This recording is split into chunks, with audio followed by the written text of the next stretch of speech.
All of you be seated. No one's to stand backside.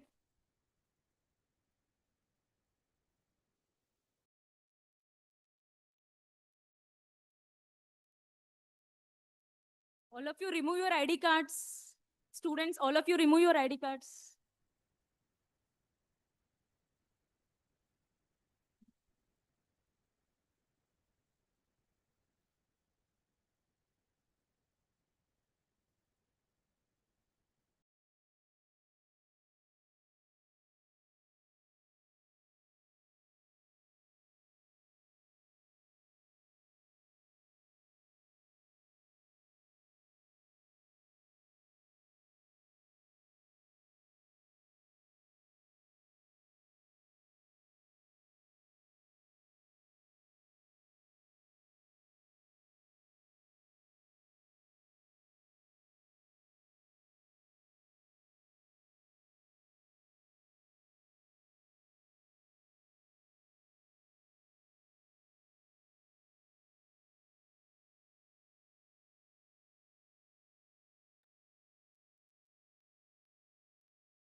Good,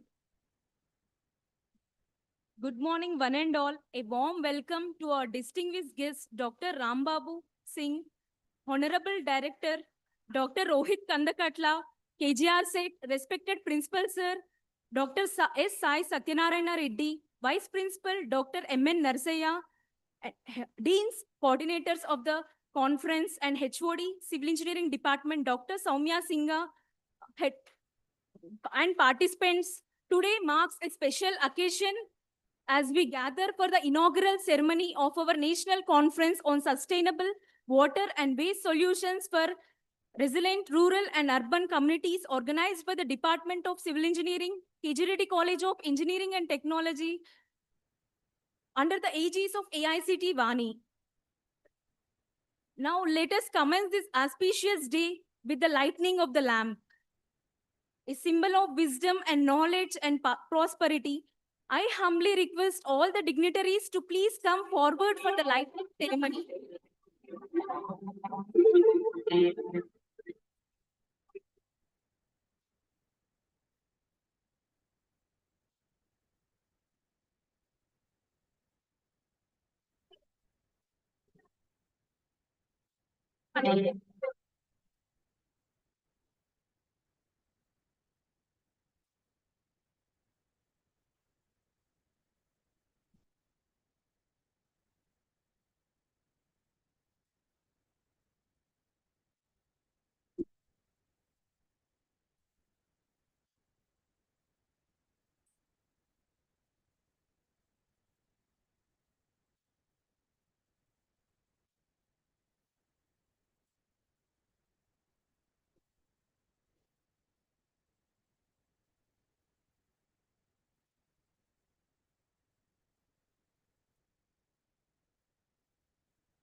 Together as one family of KGR set, we take immense pride in organizing this prestigious event.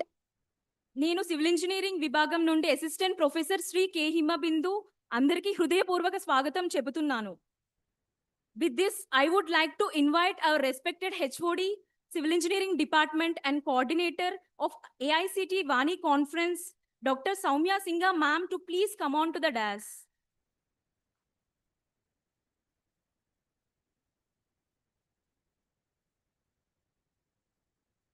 It is my pleasure to invite our respected Vice Principal, Dr. M.N. Narsaya sir, onto the dais.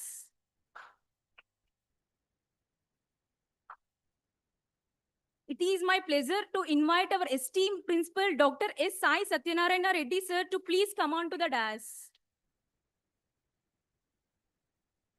Now it is an honor to invite our Honorable Director, sir, Dr. Rohit Kandakatla, onto the dais. Please, sir. It gives me immense joy to invite our distinguished chief guest, Dr. Rambabu Singh, onto the dais.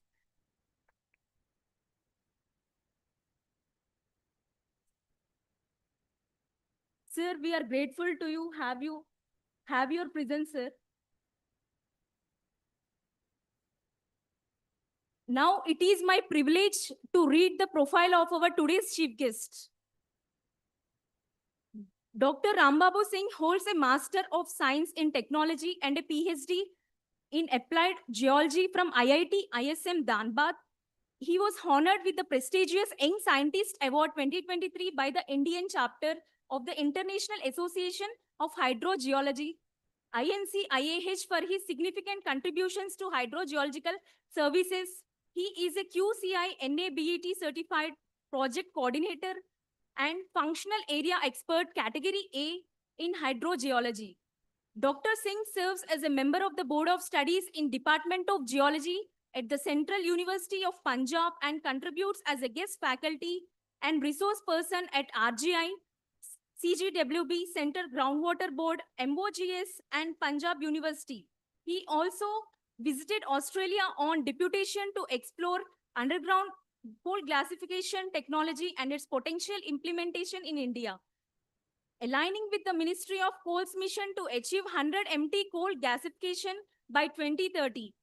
With over 14 years of industry experience from 2011 to present, Dr. Singh has held key positions including in charge of the Hydrogeology Division, Nodal Officer, Mine Water Cell and Manager, Geology at CMPDIL, Coal India Limited, a Maharatna PSU of the Government of India. He has been instrumental in implementing remedial and water conservation measures to safeguard water resources and advance ecology, sustainable industrial development, ESID in coal mining regions. Dr. Singh has authored 42 research publications, including 25 papers in high-impact Q3 Web of Science journals with citations more than 1,000. His notable contributions include a landmark medical geology study published in scientific reports, Nature Research, among the earliest of its kind in India, a key publication in ore geology reviews providing new insights into placer deposits along India's east coast. India's first application 2019 of the Groundwater Estimation Committee, GEC 2015 guidelines for climate resilient groundwater rationing in mining. A pioneering 3D numerical groundwater modeling study 2022 featuring a 21st layer aquifer systems for Asia's largest coal mine. A first of its kind initiative in India with global implications for wine water management. Beyond research, Dr. Singh has supervised PhD scholars, serves as a reviewer for international journals and continues to contribute actively to the achievement of hydrogeology and sustainable development. With this, I would request our Director Sir and Principal Sir to welcome Dr. Rambabu Garu, the Chief Guest, with a bouquet and facilitate Sir.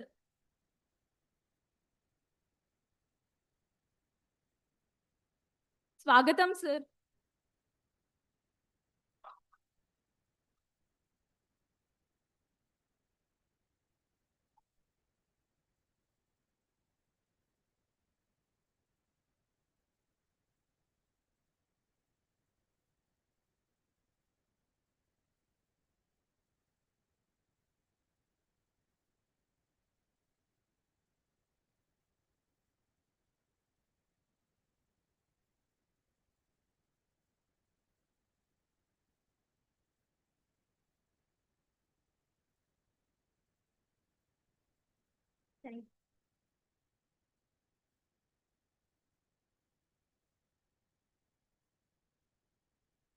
Thank you, sir.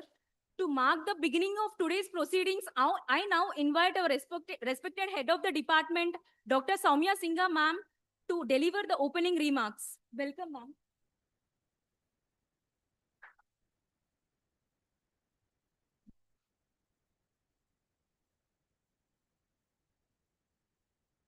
Andariki Subodayam. It is my privilege and honor to extend a warm welcome to our eminent guests, distinguished dignitaries, dear colleagues, and enthusiastic participants who have gathered here today for this conference. This conference is centered around the theme of sustainable water and waste solutions resilient for rural and urban communities, a subject of immense importance in today's rapidly changing world. With growing challenges of urbanization, climate change, and environment degradation, the need for innovative and sustainable approaches has never been urgent. Though through this platform, we aim to bring together bright minds from academia, industry, and policy to exchange ideas, showcase innovations, and inspire solutions that can truly inspire and make a difference in shaping resilient communities for the future. We are deeply grateful to AICT Vani for their support and encouragement. Vani has played a vital role in providing institutions across the country with a national platform to collaborate, share research, and nurture innovation. Their vision of strengthening academic dialogue and creating opportunities for students and faculty to engage in meaningful research aligns perfectly with the spirit of this conference. I would like to take a moment to share a few highlights about our civil engineering department at KGR SET. The Department of Civil Engineering was established in the year 2010 with an intake of 60 students and is NBA accredited, stands as a hub of academic excellence, innovation, and research. With a team of 13 qualified faculty members, including 6 currently pursuing PhDs from reputed central and private universities, the department is committed to nurturing skilled professionals equipped to meet global challenges in civil engineering. The department has earned recognition for its strong research culture, securing funded projects from prestigious agencies such as DST ACRB, DST SEED, Telangana State Innovation Council, the Government of Telangana, along with patent grants and patent published by students and faculty. Faculty-student collaboration has also led to notable achievements, including prototype funding from IIT Madras in association with the Wipro Foundations.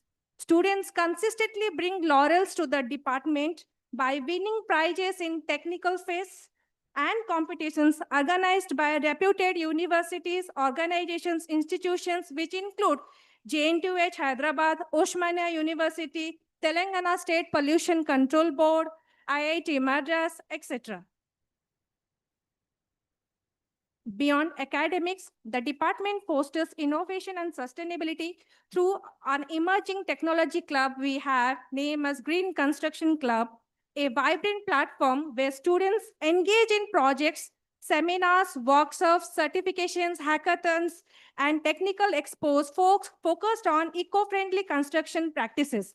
With a strong emphasis on research, industry exposure, and holistic development, the department prepares students to become socially responsible and future-ready engineers. As we begin today's proceedings, I encourage every participant to actively engage, share your perspectives, and take away knowledge and collaboration that will add value to your academic and professional journey. Let us together make this conference just not a forum on discussion, but a stepping stone toward building a sustainable and resilient future. With that, I once again welcome you all with this conference a great success. Thank you. Dhanyavadalu.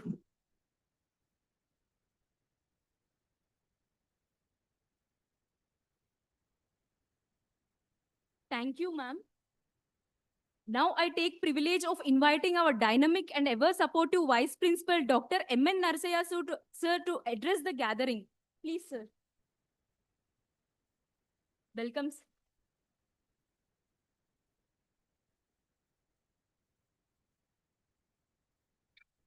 Head of the Department, Civil Engineering, Dr. Soumya Sinha, beloved Principal, Dr. Sai Satyanarayana Reddy Garu, and our Dynamic Director, Dr. Rohit Kandakatla, and today's chief guest, Ram Babu Singh, who is the geologist who works under the water under the ground,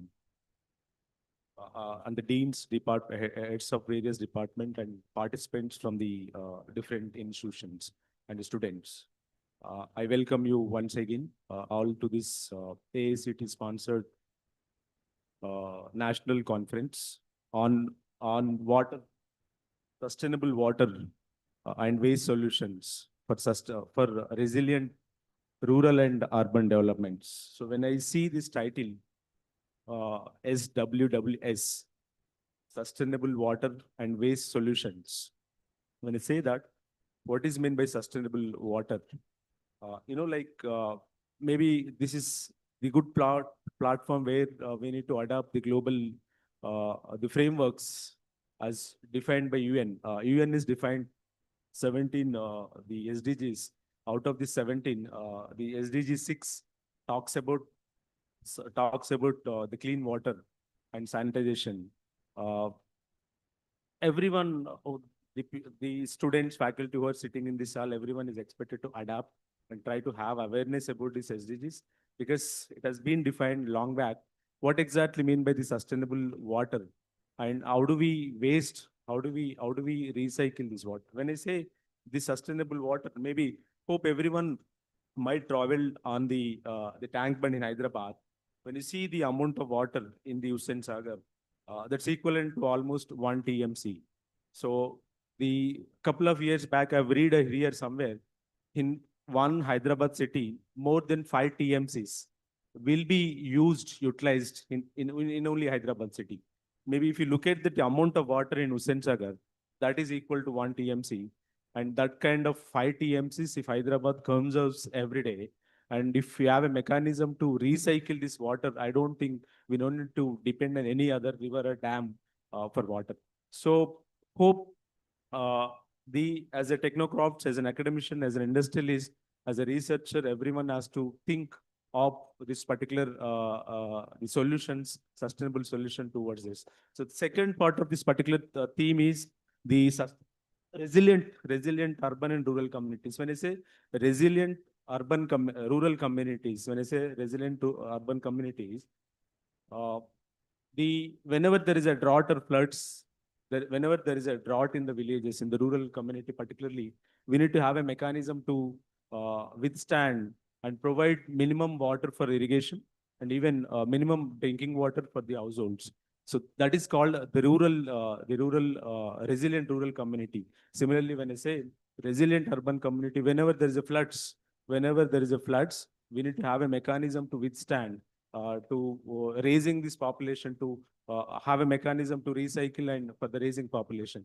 So in order to have this resilient rural community and resilient urban communities, and every system or every the city, every village should have we should have designed by taking following parameters into consideration, and everyone have preparedness. When I say preparedness, where is a drought, whenever there is a floods, we should have a mechanism to withstand this particular thing. Second, when I say the sustainability, we need to have sustainability for water.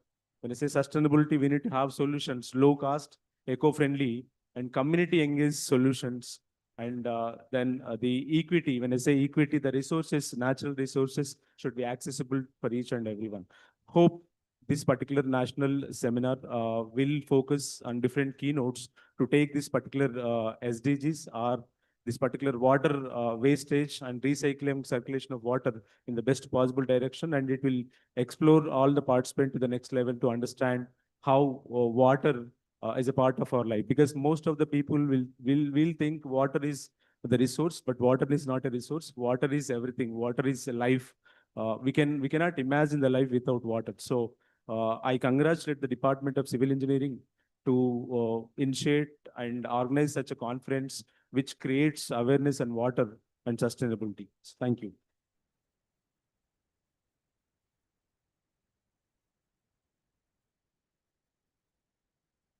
Thank you, sir. Thank you, sir. Now I take immense pleasure in inviting our beloved principal, Dr. S. Sai Satyanarayana Reddy, sir, who is a constant source of guidance and encouragement to us. Welcome, sir, to address the gathering.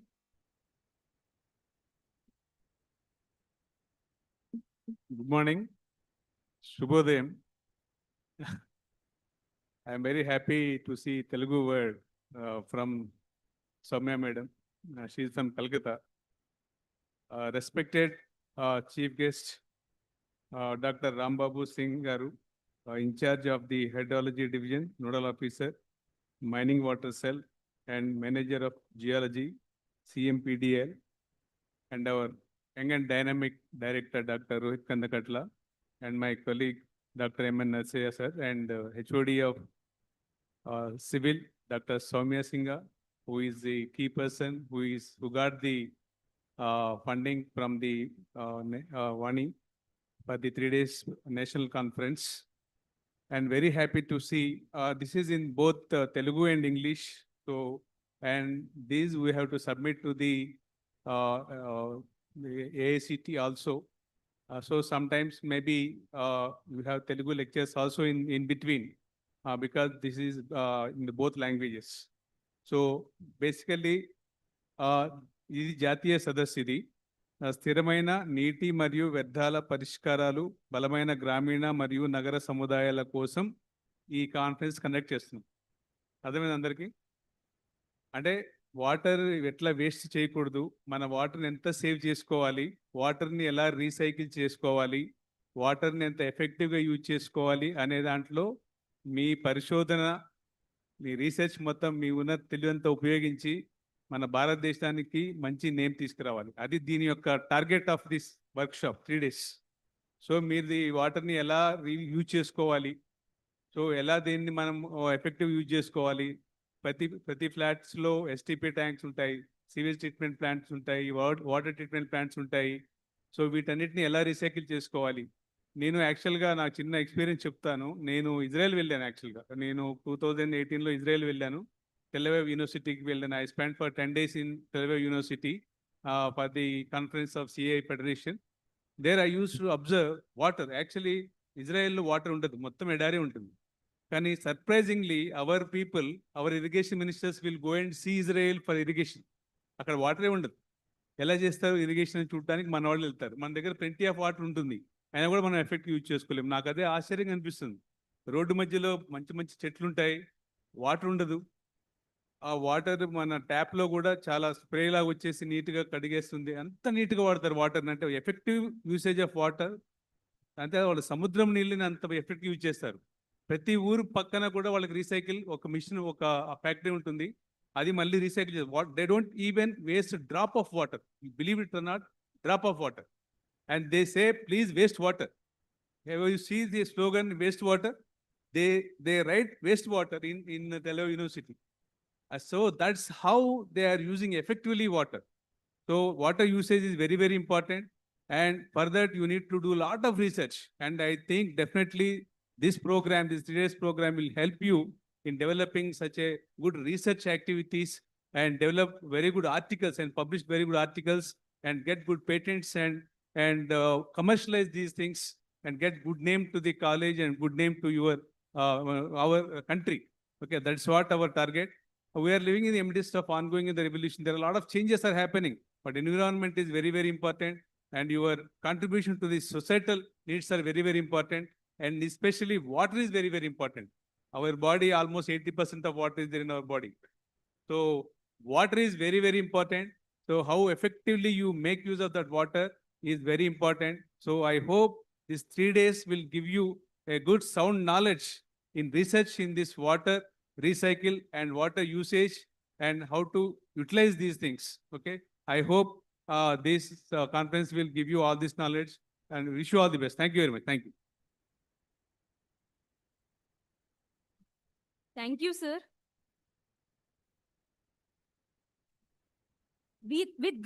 With great pride, I now invite our visionary director, Dr. Rohit Kandakatla, sir, whose dynamic leadership has always inspired us to excel. Sir, may I request you address the gathering?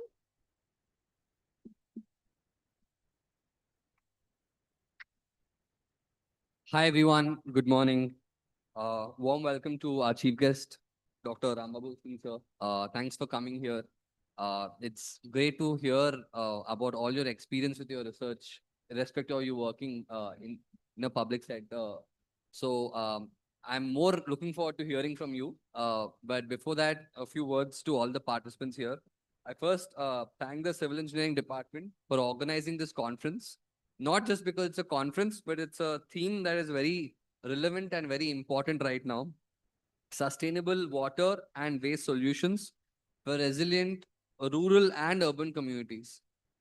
They say water is life, which is very true.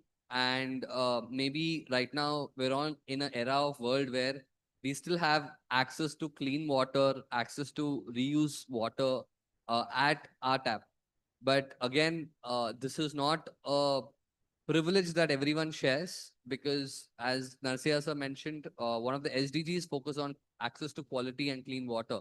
But how many people in this world or in our country or even in our state have access to clean water? It's not everyone. So while that is a reality that not everyone still have access to clean water, it is also a reality that those who have access to water, are we using it effectively, very consciously, keeping in mind the future?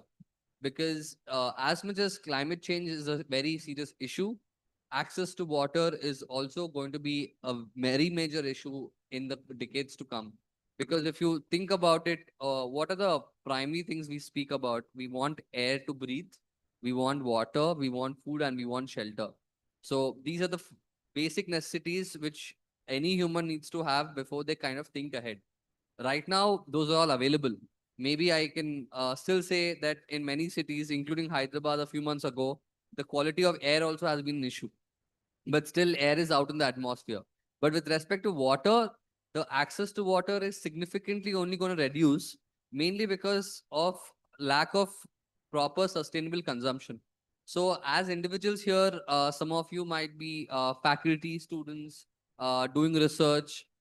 So, I think this conference gives a message to everyone.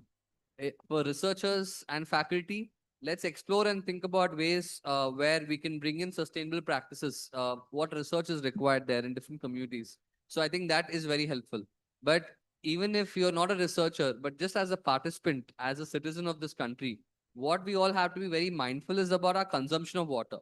Because they say every drop creates an ocean. Similarly, every drop of water you save can also create an ocean. So maybe this is a start, at least to many of you all, that a water movement where, irrespective of what others do, but personally in our own capacity, we can save water. While when it's basic things, while we're brushing our teeth, sometimes we just brush and leave the water tap open. In that few minutes, there's a lot of water wasted. Like that, many people every day over a year, a lot of water can be saved. So I urge you all to consistently think about how we can be more sustainable in our consumption. And for the many civil engineers here and others, think about how we can bring in better mechanisms for both urban and rural access to water. So I won't take more time because I'm very excited to hear from our chief guest and all other keynotes. But I once again thanks the civil department for taking the lead this initiative, very relevant. And also thank you to AICTE Wani scheme for sponsoring this and also urging us to have this conference both in English and Telugu because that's not something we commonly do. So we hope by having both versions, being by being bilingual, we're able to reach out to more people. Thank you. Thank you sir. Now comes the most awaited moment.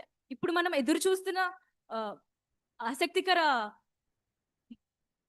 ఆసక్తిగా ఎదురు చూస్తున్న క్షణం వచ్చింది. It is our privilege to welcome our distinguished chief guest, Dr. Rambabu Singh, a renowned expert in hydrogeology and in charge of Hydrogeology Division, CMPDIL, Coal India Limited. Sir, we are extremely honored to have your presence, sir. I request you kindly to address the gathering with your valuable insights.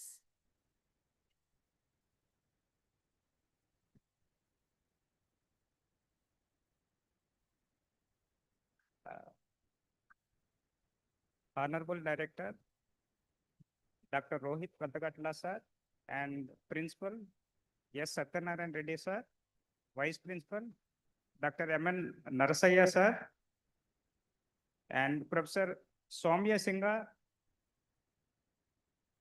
HOD Civil Engineering Department, and esteemed faculty, distinguished dignitaries, and dear students. It is my privilege to welcome you all to this 3-day national seminar, which has been sponsored by the AICT Vani. And I hope this particular gathering will inculcate you about the SDG goals. As Narsaya sir said, SDG goals, under SDG goals, there are so many, around 20 goals are there, wherein we speak about only goal number 5 and 6. But if you go through the SDG goals, in every aspect of the SDG goal, the water is the prime content. Say, for example, if you speak about the water, on Earth, out of 100 liter, only 2.5 liter is available as a freshwater resource. That shows the importance of the water on Earth. And coming to this national conference, which is scheduled for the coming 3 days, wherein we are moving from the water stress zone. Like when I say water stress zone, if per capita availability is less than 17 cubic meter per head, that means water stress. So currently in India, we are moving from 1400 to 1300. We are in water stress zone. We are moving towards the water scarcity zone also. So that's why we have to think of water resource that is basically finite resource. If I say, we have to look for the innovative solution to sustain this water resource in the near future. That is the main theme of this particular conference, which is meant for.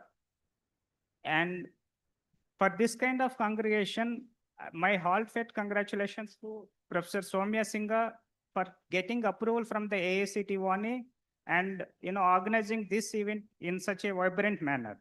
Apart from this, I would like to extend my sincere thanks to the esteemed management of this KG Reddy Engineering College, especially the young and dynamic director, Dr. Rohit Kandagatla sir, since for his vision. When I step into this campus, I would see there is a lush green and a lot of positivity that you could own the university. I feel when I say university, though this is a college, but I would say this is university. Since I come across many central universities, IITs, when you enter into the college, I feel like I'm in university. So that shows the vision of director, sir. So my sincere thanks to the esteemed management and in particular, Dr. Rohit sir for his vision in making this campus in such a dynamic way. And I'm also happy to be part of this, meaningful conference, making me guest of this particular session. I'll be looking forward for insightful discussions, and that will happen this moment onwards. And at this juncture, I would warmly welcome you all to this national conference. And your gracious presence will make this event grand success. Thank you all for this opportunity. And once again, warmly welcome you all to this national seminar. Thank you.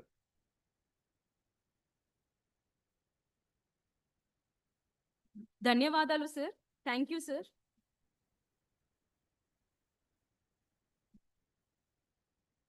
Thank you very much, sir, for your inspiring words.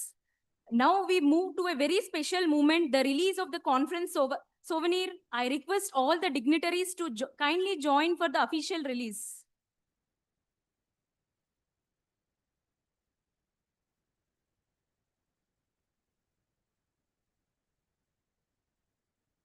May this mark the beginning of many more milestones for the civil engineering department.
Now I would request head of the department to propose the vote of the thanks.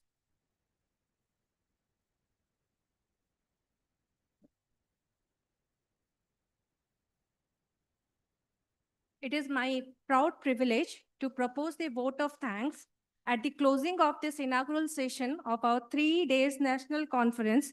On behalf of the organizing committee and entire institution, I express our sincere gratitude to our chief guest and distinguished dignitaries for sparing their valuable time to grace this occasion and for their inspiring words, which set a perfect tone for this conference.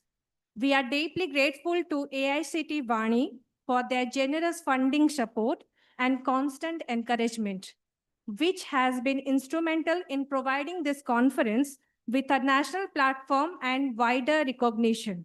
My heartfelt thanks to our director, sir, principal, vice principal, deans, heads, faculty members, and staffs for their constant guidance, encouragement, and seamless support in organizing this inaugural event.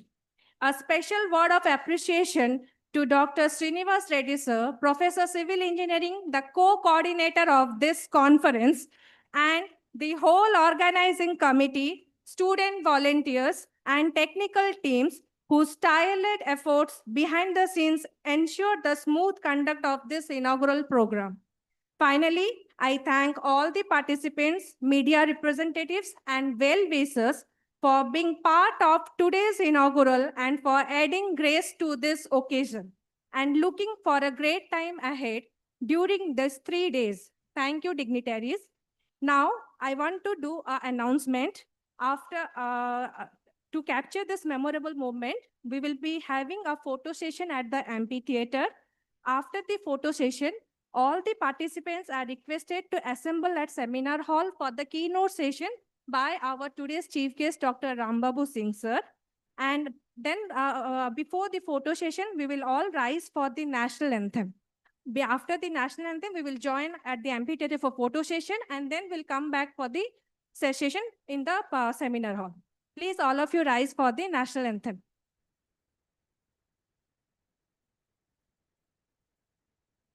जनगण मन अधिनायक जय हे भारत भाग्य विधाता पंजाब सिंध गुजरात द्राविड़ उत्कल बंगा विंध्य हिमाचल यमुना गंगा उच्चल जलधि तरंगा तव शुभ नामे जागे तव शुभ आशीष मांगे गाहे तव जय गाथा जन गण मंगल दायक जय हे भारत भाग्य विधाता जय हे जय हे जय हे जय जय जय जय हे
ఇది లేదా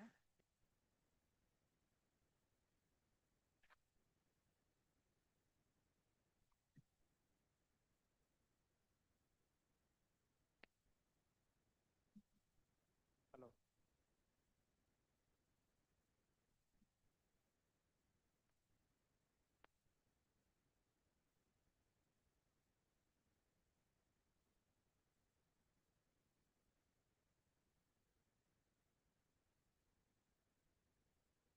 Am I audible?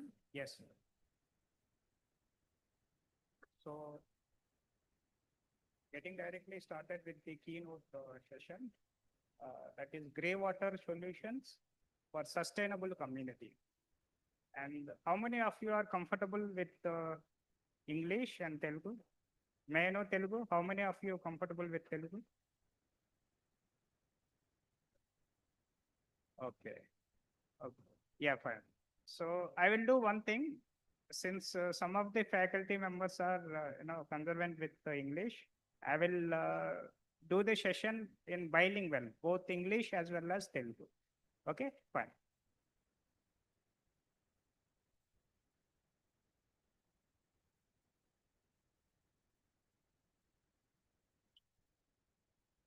So coming to the water footprint, can you guess how much water daily you are consuming? Any guess how much water we are consuming in a day? In general. Right, fine. So if you come across the inherent water, inherent means when you take the day activity right from the morning to evening, if you count the water that is being consumed by you for various purposes, like that could be of drinking, that could be of domestic needs, that could be of cooking purpose. Like say for example, if you are consuming a cup of coffee, means indirectly you are consuming 200 liters of water. So that way, if you look around the consumption of the food, like if you are consuming rice and meat, that means you are consuming around 4,000 liters of the water. That's called inherent water. But other way around, we see the water that is being consumed by us is only 4 to 5 liters. We often think that we are consuming only 5 liters of water. But practically, if you work out per a day, if at all it is in case of the non-vegetarian, the consumption of water is more than the vegetarian. So since for the production of meat, 1 kg of meat, around 1 lakh liter of water is required for the meat production. So if you are consuming meat means you are consuming more amount of the water. This is all called inherent water. And when it comes to the transboundary movement of the water, like you are exporting rice,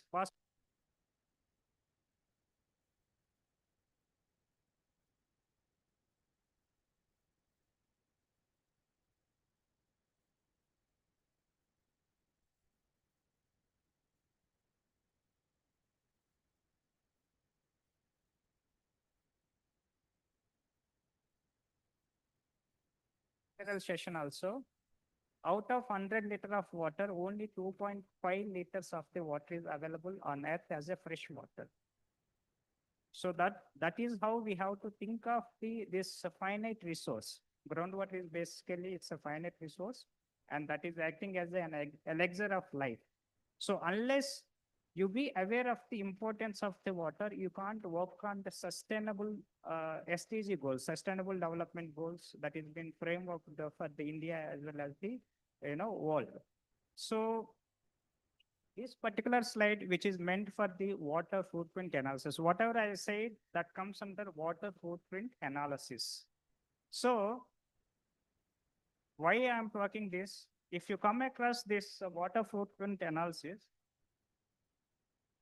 if you see here, and this America,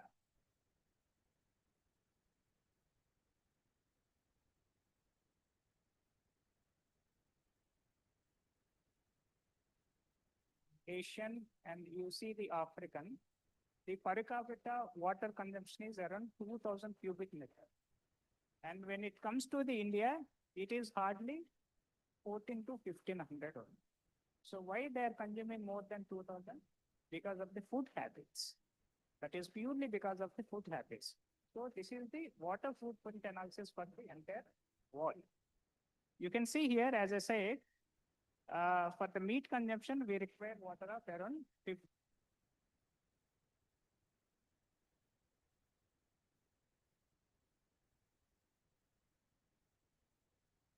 We are having less consumption of water because of the food habits. And when we are moving from the water stress to the water scarcity, water stress to scarcity means per capita availability of water that has been steadily decreasing from 1950s to current. And it is projected that by the year 2030, the per capita availability will goes down to 1300 cubic meter per capita. So if the benchmark for the deciding the stress zone or the scarcity zone is if per capita availability is less than 1700 cubic meter, that is called water stress zone. So in India, we are already in the water stress zone, but we are not in the water scarcity zone. When it falls below the 1000, then automatically it becomes water scarcity zone. So why I'm saying, if you fall below the 1000, what will happen? You just imagine, right now, comfortably, you are consuming rice, meat, and whatever you wish you are having. But the day is very nearer. When you fall into the water scarcity zone, you will be limited to consume the certain foods. Say, for example, meat. You will be cut down with the meat consumption. But the per capita availability of water will come down to the 1000 cubic. Whereas presently it is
by later say, మనకి fresh water రూపంలో ఉంది. దాని తర్వాత మనం water consumption pattern check చేసుకుంటే indirect గా మనం తినే ఆహారంలో ఏదైతే మనం ఫుడ్ కన్జంప్షన్ అది నాన్ వెజిటేరియన్ లేదా మిల్క్ లేదా బాస్మతి రైస్ నార్మల్ రైస్ ఒక్కొక్క దానికి ఒక్కొక్క వాల్యూ సెట్ చేయబట్టి అయితే ఈ కన్జంప్షన్ ప్యాటర్న్ ఇలాగనే వెళ్ళిపోతే మనం ఇప్పుడు వాటర్ అనేది చాలా తక్కువగా అవైలబిలిటీ 2030కి వచ్చేసరికి ఆ వాటర్ అవైలబిలిటీ అనేది కంప్లీట్గా తగ్గిపోతుంది. ఒకసారి వాటర్ అవైలబిలిటీ తగ్గితే ఏమవుతుంది, మనం మన ఫుడ్ హ్యాబిట్ చేంజ్ చేసుకోవాలి. That is water food water food analysis ఏం అసెస్ చేస్తున్నామంటే మనం జనరల్గా బయటికి కనిపించేది ఏదైతే ఉందో అదే అసెస్ చేస్తాం. ఇన్ జనరల్ అంటే బయటికి కనిపించేది ఒక వాటర్ ఒక లేక వాటర్ బాటిల్ చూస్తారు మనకు కనిపించేది దాన్ని బయటికి కనిపించేది. బయటికి కనబడిన దాన్ని ఏమంటాం ఇన్హరెంట్. ఆ ఇన్హరెంట్ వాటర్ ఒక ఫుడ్ ప్రాసెసింగ్ చైన్లో ఏదైతే వాటర్ కన్సూమ్ చేసుకుంటామో అదంతా. సో మనం వాటర్ కన్సంప్షన్ అంటే ఇన్హరెంట్ వాటర్ ప్లస్ వాటర్ ఆ రెండు కంపేర్ చేస్తే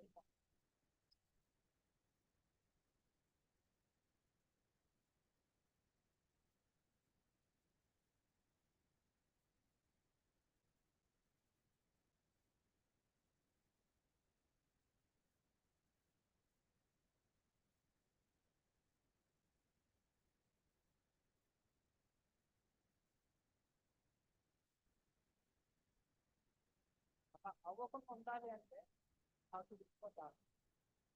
Alternatives ఏంటి అని మనం చూస్తాం. Right, please.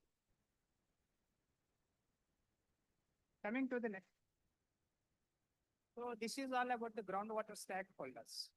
And we often have the misconception that because of the industry that is posing threat on the groundwater resources. If you see the statistics across the world, and this particular slide, global scenario, if you see, 60% of the groundwater has been abstracted from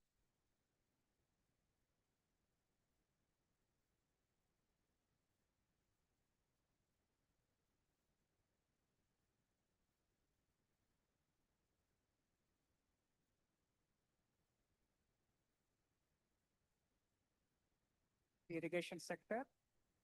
Only 2% has been abstracted for the industrial use. But unfortunately, if you see the policy making of India, in India, we have the apex body as Central Groundwater Authority. This is apex body who is looking after the groundwater resource of country. So the guidelines that has been framed for the only for this 2%. In India, we have the guideline that has been framed for the 2% of the groundwater abstraction that is meant for the industrial use. And whereas for the irrigation, there is no restriction at all in India. Whatever the quantum you wanted to abstract, you abstract without any hesitation. But when it comes to the industry, when it comes to the infra, when it comes to the mining sector, you have to have the NOC, no objection certificate, from the government of India. That is Ministry of Jal Shakti, that has been run by the Central Groundwater Board. Clear? So, from this particular slide, that is the misconception we are having, that because of the industry, is always posing threat on the groundwater resource.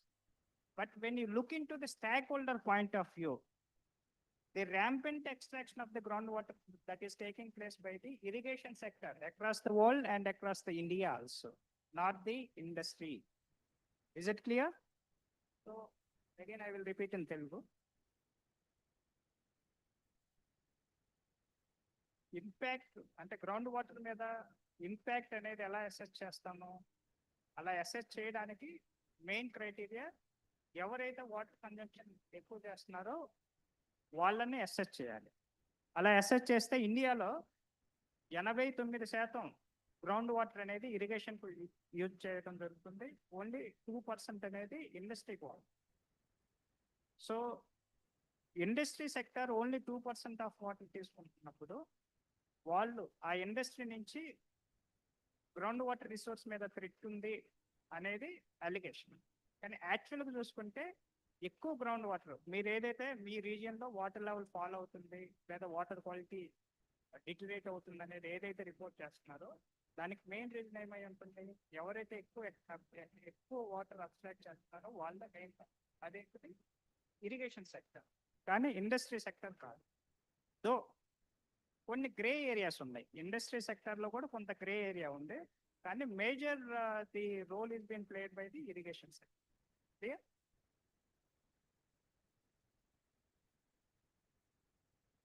Slide is not moving.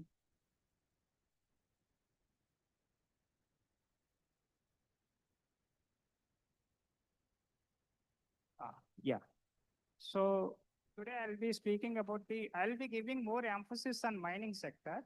So here, if you see it very clearly, the water footprint from the mining process. In mining activity, what happens?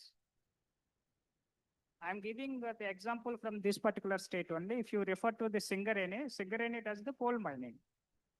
The coal is always, it is in the concealed form, that is underneath the surface. So when you dig the overburden material and you access the coal, and after that, you do the exploitation of the coal, right? During this process, that exploitation can be done by either by the open cast method or by the underground coal mining. Open cast means straight away you are making the pinches from the surface and you are exposing the coal to the zone of aeration. And in case of underground, when it is deep seated, You will be making trenches and you will be touching the coal seam. After that, you start exploiting the coal seam. So these are the two different methods. One is open cast and another one is underground mines. What will happen during this process while making the benches are like this. While making the benches, we intercept the water table. Water table means in subsurface, when you make a dug well, you see the water in the well. That is called water table, in simplistic way, if I speak. So, similar way, you imagine this mine is a larger dia well. So, due to this mining activity, it intercepts with the water table.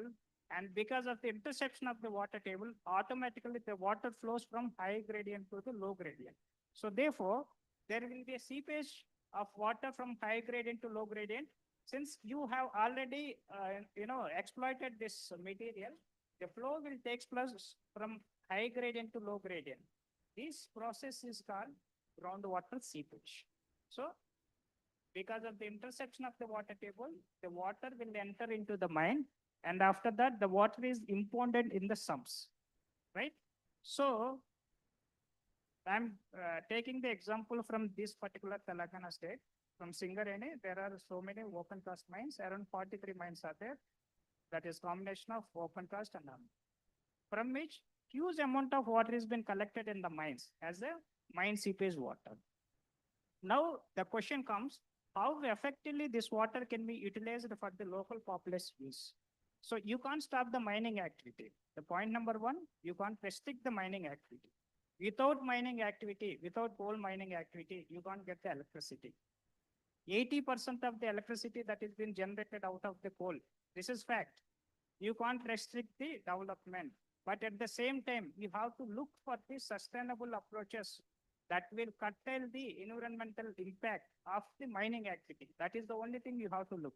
So the one of the solution is gainful utilization of the mine water. So now I did mining activity. After that, you have to plan for the effective measures, how effectively you can use this water, right?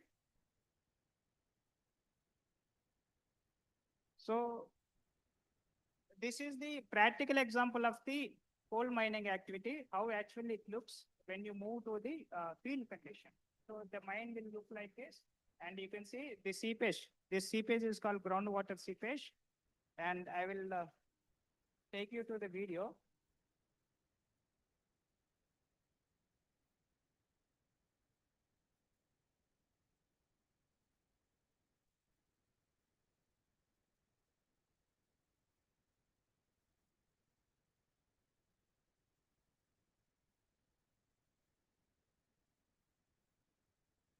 Somehow that video is not playing, but you can see here, the groundwater seepage is happening like this, and you can see the water in the mine. This is for the open cast mine. And here you can see the water in the mine. From where does this water is coming? This water is basically coming from the stratum, that is called groundwater. And another thing is, the mine is acting as a catchment, and you collect the rainwater also. There are two components. One is surface water, another one is groundwater. So in case of underground mine, it looks like this. So in the subsurface galleries, the water is stored like this. So for open cast, you see the water like this. In case of underground, you see the water like this, right? So the water comes from the roof. In case of underground mine like this. And coming to the sustainable goals, you are doing mining activity, that you should not compromise with the mining activity, and you did mining activity, and there is the impoundment of the water in the mine. And now, what is the alternative to overcome this activity? Since if you take the statistics of the India, if you take the statistics of the India in terms of coal production, as of now also 1/3 of the population is lack access to the electricity. If you say, if we wanted to cut down the coal production because of the pollution activity, and in the near future, that demand will be quadruple. As of now, whatever the demand you are having, that will be quadruple by the 2040.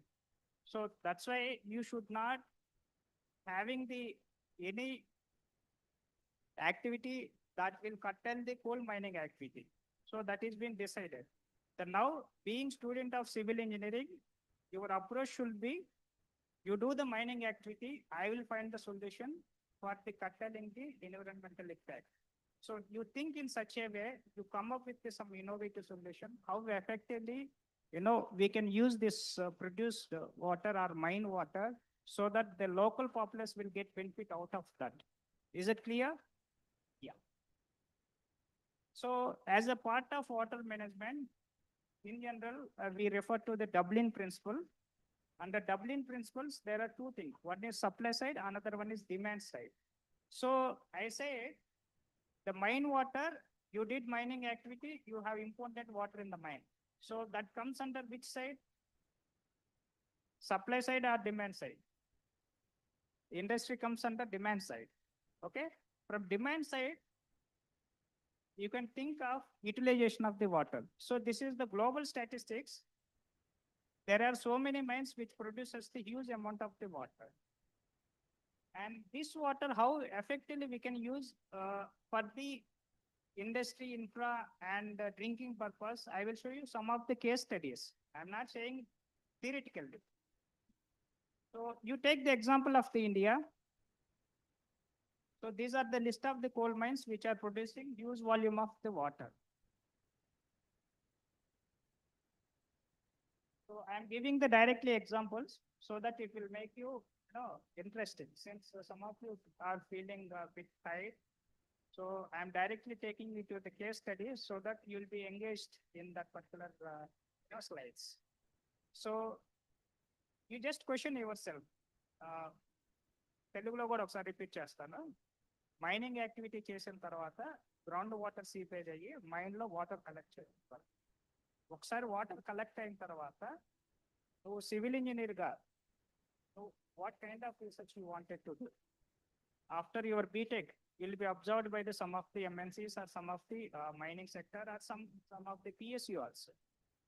What is your role? After collection of the mine water, no ఎంత effective గా with innovative solutions తోటి ఆ water ని channelise చేసావు అనేది మీ job. అప్పుడు వాటిని ఎలా యూటిలైజ్ చేయొచ్చు అనేది నెక్స్ట్ స్లైడ్ లో మనం చూడొచ్చు. సో ఇక్కడ మీరు ఎగ్జాంపుల్ చూస్తే చూడండి, ఇది ఎక్కడ, this is an example from the Singareni. ఈ డంప్ అనేది కోల్ మైన్. ఇక్కడ మీరు చూస్తుంది కోల్ మైన్. ఇక్కడ ఇరిగేషన్ యాక్టివిటీ అంతా కూడా కోల్ మైన్ నుంచి వచ్చినటువంటి వాటర్ నుంచి అవుతుంది. You imagine there is no mine at all. మీరు ఇమాజిన్ చేసుకుంటే అక్కడ మైన్ ఏం లేదు. ఇక్కడ నేను ఇరిగేషన్ చేయాలంటే ఏం చేయాలి? బోర్వెల్ వేయాలి, వాటర్ అబ్స్ట్రాక్ట్ చేయాలి, ఇరిగేషన్ యాక్టివిటీకి యూజ్ చేయాలి. రైట్? మైనింగ్ యాక్టివిటీ లేకపోయినా కానీ గ్రౌండ్ వాటర్ అబ్స్ట్రాక్షన్ అవుతుంది. ఇప్పుడు మైనింగ్ యాక్టివిటీ జరుగుతుంది. మైనింగ్ యాక్టివిటీ జరగడం వల్ల ఏమవుతుంది? ఆటోమేటిక్గా due to gravity ground water అనేది మైన్లోకి వస్తుంది.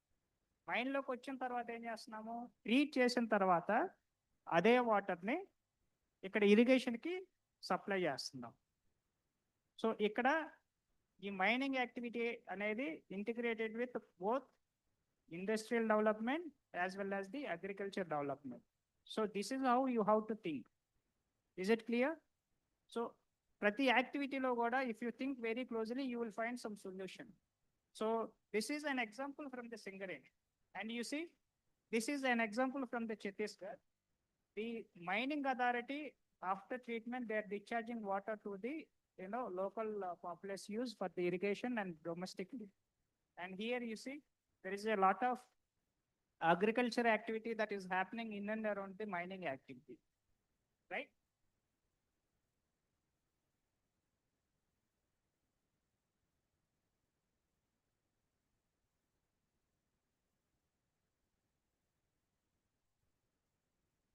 ఇవన్నీ మీరు స్లైడ్ చూడండి ప్రాక్టికల్గా. అంటే మీకు ఒక అసైన్మెంట్ ఇచ్చారు బీటెక్లో కానీ ఎంటెక్లో కానీ, మీకు మైనింగ్ లేదా ఇండస్ట్రీ నుంచి వేస్ట్ వాటర్ జనరేట్ అయిన తర్వాత దాన్ని ఎలా గెయిన్ఫుల్ యూటిలైజ్ చేయొచ్చు అనేది ఒక అసైన్మెంట్ ఇస్తే మీరు ఎలా హ్యాండిల్ చేస్తారనేది ఈ స్లైడ్లో చూడొచ్చు. రైట్, ఇక్కడ చూడండి, ఇది సింగరేణి నుంచే మైన్ నుంచి వచ్చిన వాటర్ని ట్రీట్ చేసి క్వాలిటీ చెక్ చేసిన తర్వాత డొమెస్టిక్ నీడ్స్ సప్లై కాదు. అండ్ ఇక్కడ ఇది ఈ వాటర్ అంతా కూడా మైండ్ నుంచి వస్తుంటాయి. So the people are, I mean the kids are taking bath in the water. And here the local populace are using this water for their drinking and domestic needs. Okay, this is a practical example I am telling you. And this is one such project that is an example from the Maharashtra K2K project. That mine name is called Kanhan. And nearby Kanhan, there is a township called Kanhan municipality.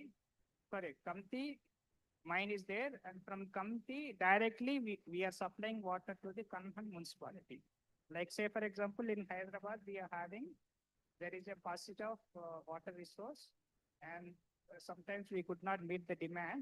That's why it is integrated with the water supply from the Nagarjuna Sagar and some other irrigation projects also.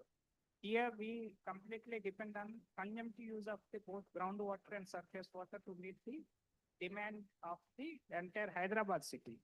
Now, if at all Hyderabad city is not going to get the water from the Nagarjuna Sagar reservoir because of the dead storage, what will you do in that case? You have to think in such a way. And there are coal mines. From there, after treatment, you can use that water for the drinking purpose also. There are case studies. I'm saying this, I'm giving here example of the Hyderabad, but there is a case study of Chennai. I will tell you, very interesting study, I will tell you. So this is how treated mine water can be, channelized for the, municipality users. And this is example from the Neyveli, Chennai. There, what happens, the groundwater is highly potential. When I say highly potential, sometimes if you make a well, you may not get the water.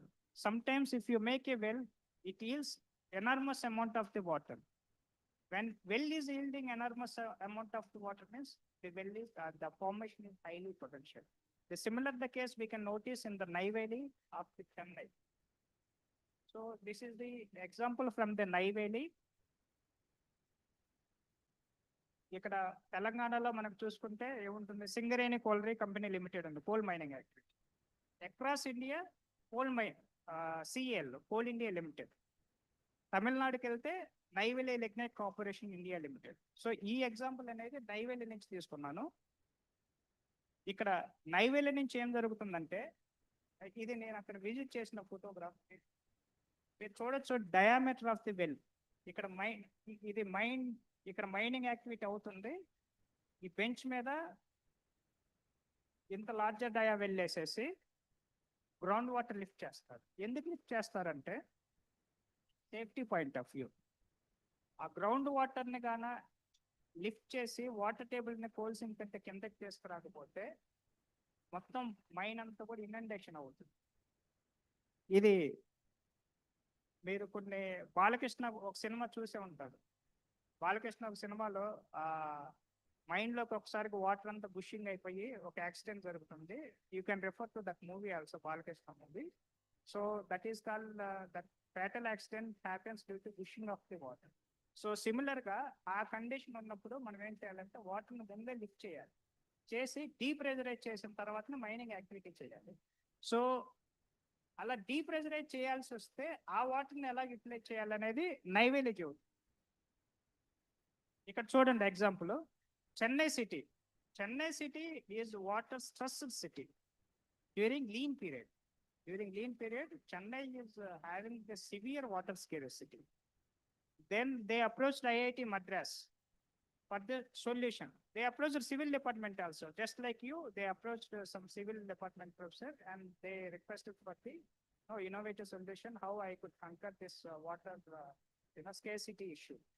Then the professor sat with the students like you and they decided the solution like So from the Chennai, if you move 200 kilometer away, the Neyveli lignite corporation mines are there, and they are highly potential. What they did, they directly made the advanced dewatering wells, and they're supplying water to the Chennai city. Can you imagine? 20 KLD, 1 KL means 1000 liter. 20,000 liters per day water అనేది mine నుంచి direct గా metro ఈ చెన్నై సిటీకి water supply అవుతుంది. This is how you have to think. So in near future, if there is a water scarcity issue with the Hyderabad, similarly we have to look for the treated water supply from the Singareni coal mines also. Clear? So another innovative example. Then why can't you think of packaged drinking water? So you are using water for the drinking purpose and domestic purpose. And this is an example from the coal mine of the Maharashtra, where they have converted this mine water into packaged drinking water. So this is how you have to think. And another thing, you can use this water for the recharge purpose also. But when it comes to the gray water, often when you get the water from the industry, that is called gray water. You remember the water is of 3 types: green water, blue water, gray water, right? Green means rainwater. Blue means when you are using surface water or groundwater, that is called blue. Gray means anything that comes for the dilution of the industrial effluent is called gray water. So you remember this thing. When you are given the project of gray water solution, one example from the mining or industry, you are not allowed to do the recharge of the groundwater with the gray water. But when it comes to the mining sector, coal mining sector, after doing thorough assessment, we found there is no contamination at all the mine water. So that water we are using for the groundwater recharge purpose. ఒక example చెబుతాను. Mining సెక్టార్లో ఎక్కడైనా ఒక 10 years statistics తీసుకుంటే అక్కడ water level 10 meter previous mining activity కంటే ముందు ఉండేది. మైనింగ్ యాక్టివిటీ తర్వాత 20 meterకి వెళ్ళిపోయింది వాటర్ టేబుల్. అప్పుడు ఏమవుతుంది, ఇంతకుముందు డగ్ వెల్ అంటే ఒక ఓపెన్ వెల్ చేసుకొని ఒక 10 meters తోటి వాటర్ అనేది జనరల్గా తీసుకునేవాళ్ళు ఫార్మర్స్. ఇప్పుడు ఏమవుతుంది, 10 meters లో వాటర్ లేదు, డగ్ వెల్స్ అన్ని కూడా డ్రై అయిపోయింది. ఫార్మర్స్ ఏం చేస్తున్నారు, డీప్ వెల్స్ చేస్తున్నారు. అంటే beyond 20 meter 30 meter deep well చేసి గ్రౌండ్ వాటర్ తీసుకోవాల్సి వస్తుంది. ఇప్పుడు ఫార్మర్స్ ఏం క్లెయిమ్ చేస్తారు, మైనింగ్ యాక్టివిటీ వల్ల నా ఈ విలేజ్ అంతా కూడా డ్రై అయిపోయింది, అందుకని డగ్ వెల్స్ అన్ని కూడా డ్రై అయిపోయాయి, కాబట్టి మీరు ఏదైనా సొల్యూషన్ చెప్పండి అని చెప్పేసి మైనింగ్ అథారిటీని రిక్వెస్ట్ చేస్తారు. అప్పుడు మనం ఏం సొల్యూషన్ ఇవ్వాలి? Being an environmental engineer or being civil engineer, what will you suggest? You have the water with you, you treat that water and you recharge the groundwater like this. This is a practical example. By this, you can rejuvenate the water levels in the study area, right? So, and another example, and this is while mining activity. Mining activity అవుతున్నప్పుడు water produce అయితే అది నువ్వు use చేస్తావు. After cessation of the mining activity, అంటే mining activity complete అయిపోయింది, అప్పుడేం చేయాలి? Mining activity అయిపోయినాక హ్యూజ్ వాయిడ్, అంటే ఒక పెద్ద ఖాళీ ప్లేస్ లాగా, అంటే సబ్సర్ఫేస్ లో, అంటే నువ్వు పెద్ద వాయిడ్ అనేది క్రియేట్ అవుతుంది.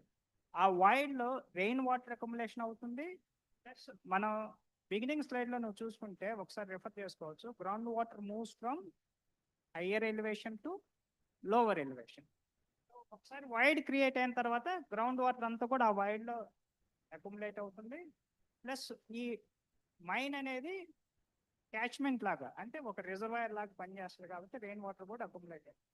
ఇక్కడ rain water accumulation, ground water accumulation mining activity అయిపోయిన తర్వాత అందులో ఉంటుంది. ఆ వాటర్ని గాన మనం రీఛార్జ్ పర్పస్ వాడచ్చు, అక్కడ లోకల్ పాపులేషన్ ఏదైతే ఉందో వాళ్ళ డొమెస్టిక్ నీడ్స్ కూడా వాడుకోవచ్చు.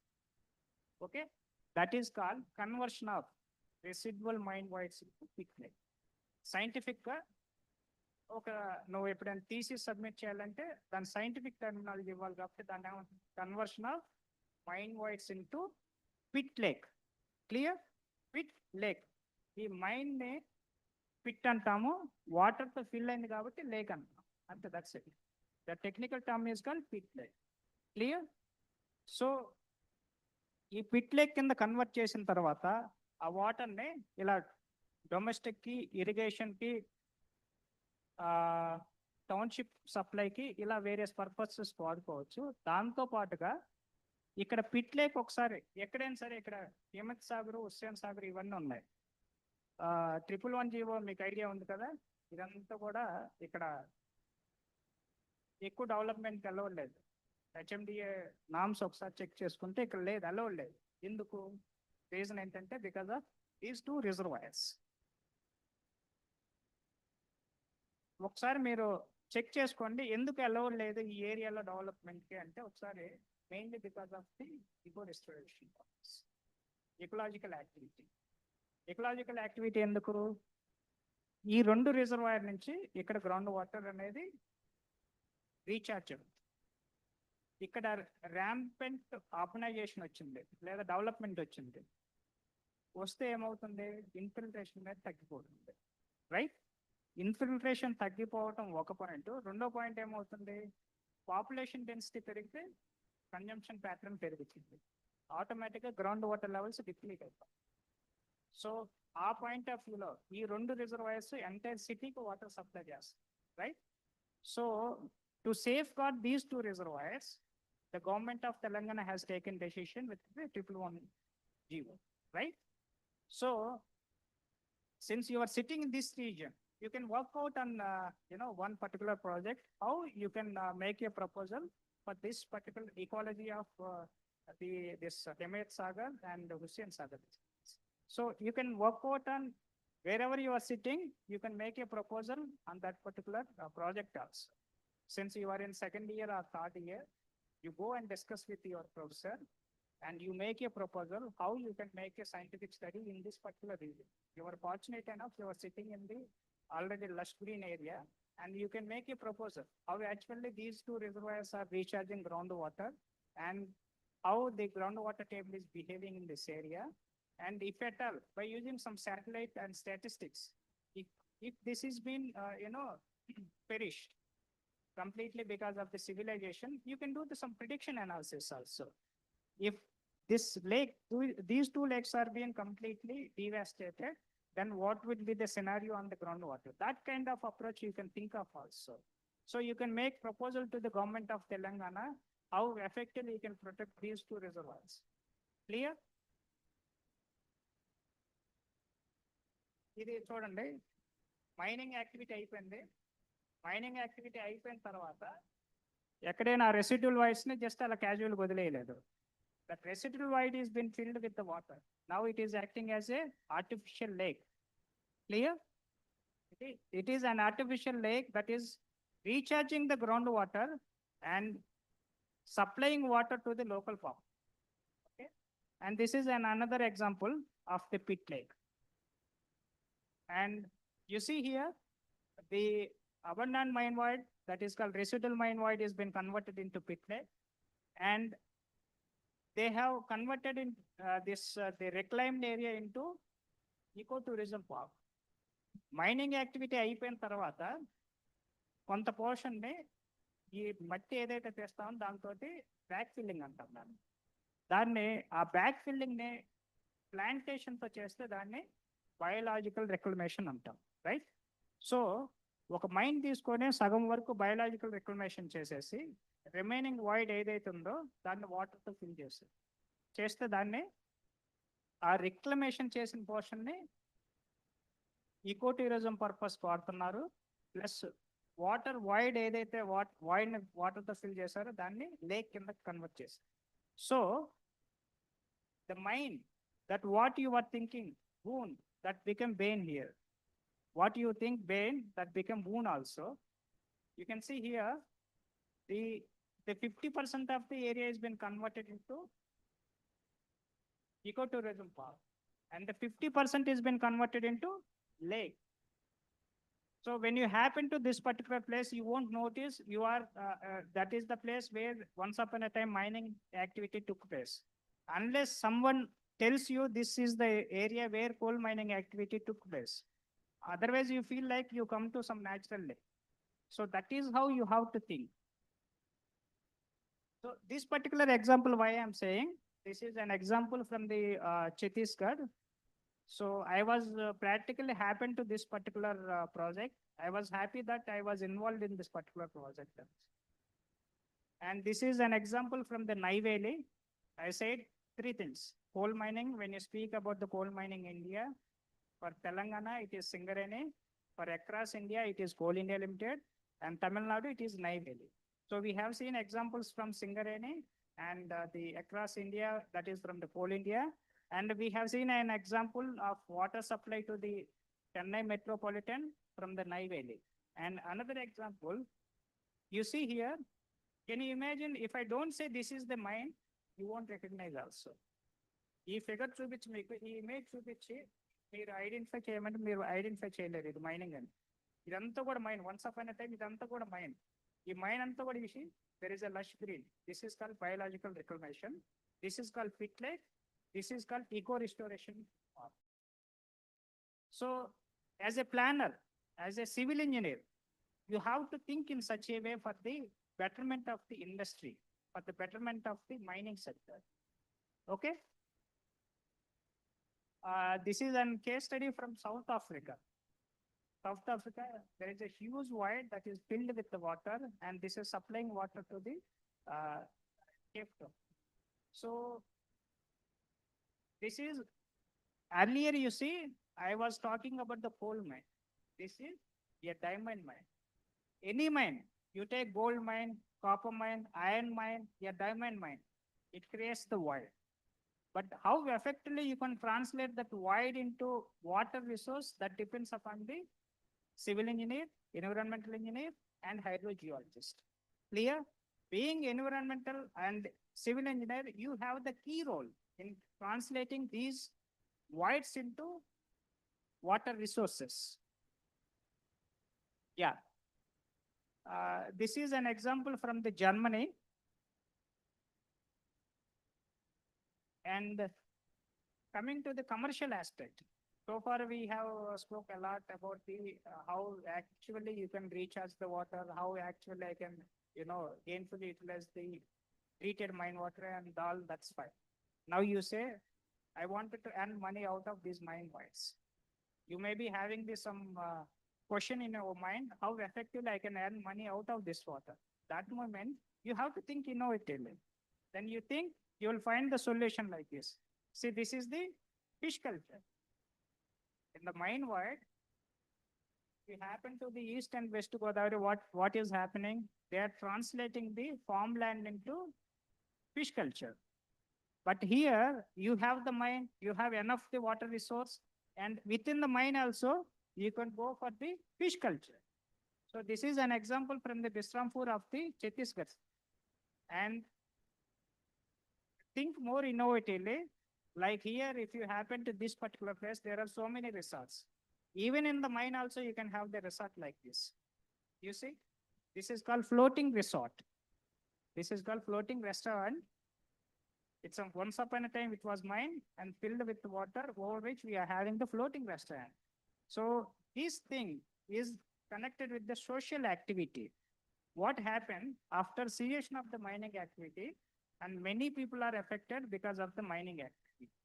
Then this mine void is converted into pit lake, and the water is filled. After that, we have earmarked some fund for the fish culture and floating restaurant. After that, we have handed over these two projects to the local populace for their revenue earning. Okay, this is how you can think. Since here you have in the KG Reddy, you have incubation center that often interact with the local populace for finding their issues, and you are looking for the solutions. Similar way, you can think of societal activity in and around the mining activity also. And this is again an example from the Singareni.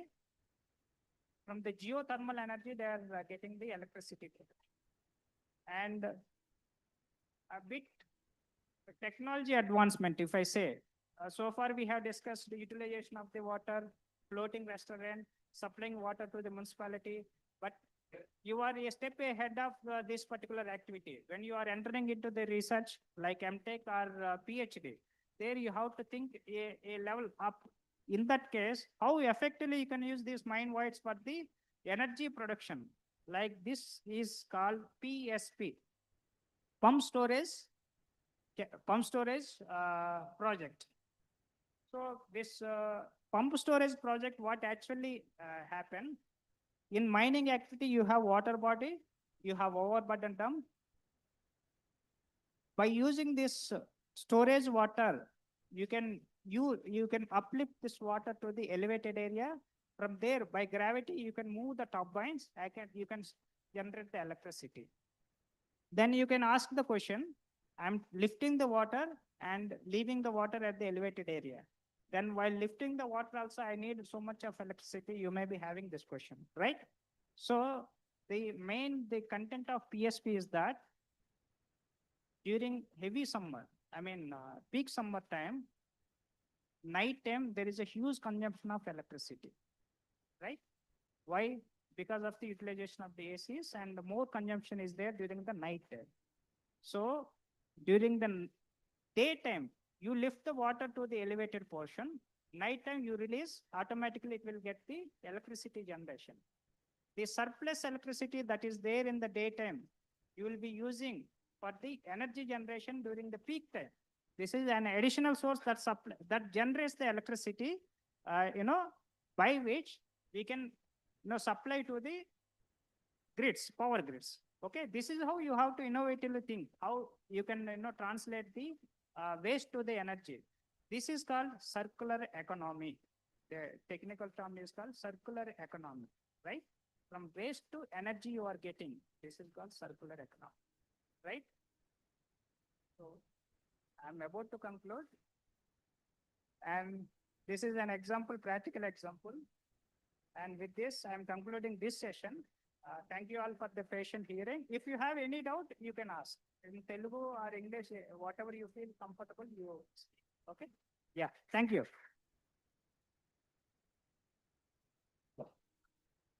Thank you, sir. Thank you very much for your insightful session. We are grateful to you, sir. Yeah, thank Now we invite participants to ask questions regarding the sir's session. Kindly ask the questions. The more you interact, the more you learn.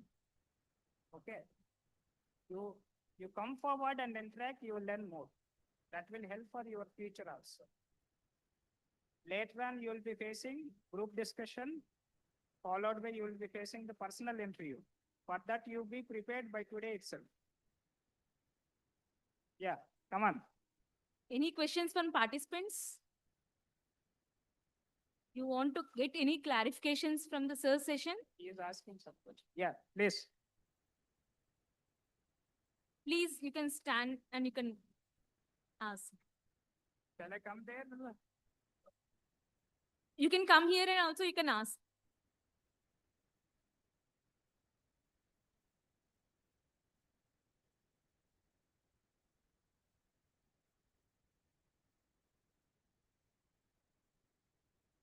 Shall I ask? Yeah. Because you are my guru. Sir, you said in Chennai, in that mining area, you have investigated that. Related water is there. That's why you are.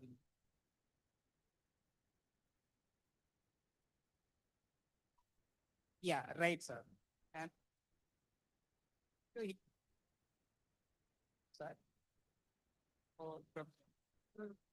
project. I gave you an example wherein the knife lignite what? Then the question comes, does that water is having any contamination? The question. So, in any water, we go for the thorough analysis and we go for the series of treatments. And once the water it is supplied to the local point. Point number 2,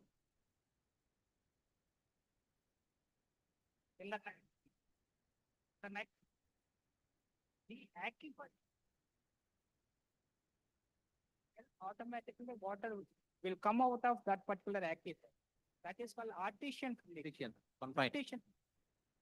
So there, before mining activity, we are making a battery of wells.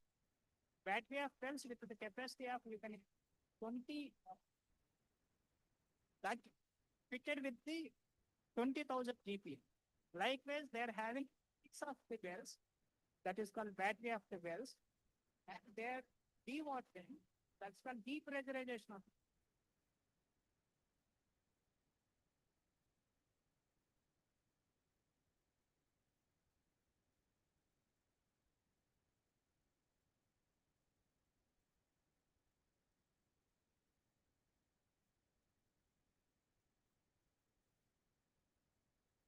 Water.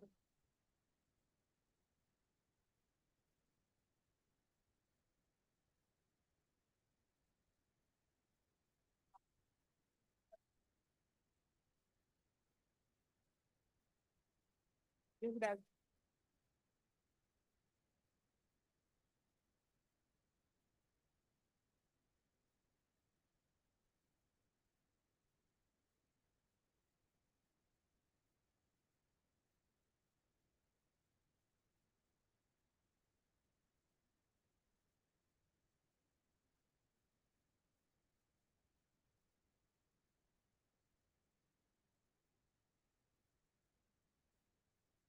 Hello.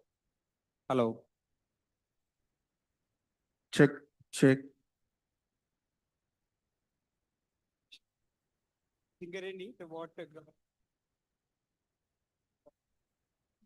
Does it need any degree of treatment for using liquid? For irrigation purpose, what you do, you require some of the mic, right? Irrigation activity. From people are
while I'm studying, mining water will contain lot of metals. It will be acidic. So that may results for soil degradation because it is saline in nature also. So in terms after long use of long cultivation process, it may result for soil degradation too.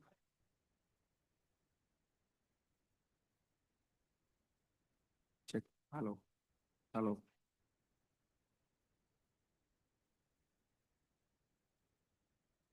Yes, actually. Hello. So, particularly to the coal mining sector.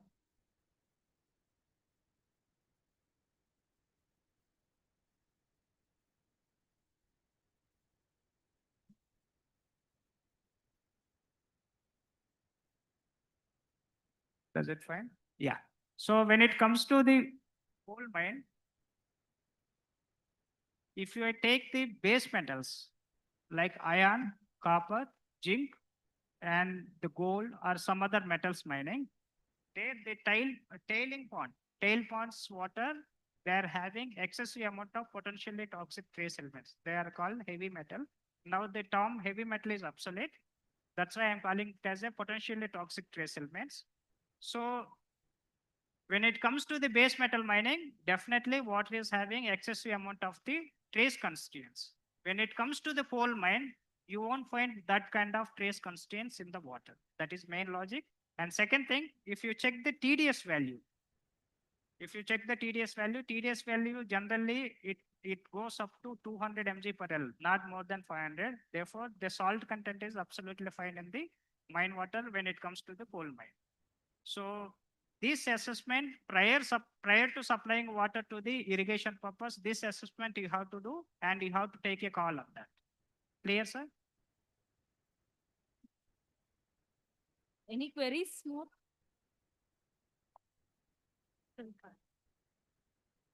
Thank you, sir, for addressing all the queries.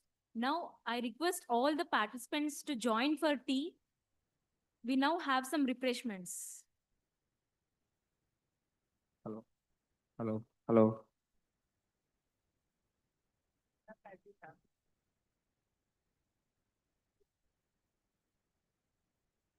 Check.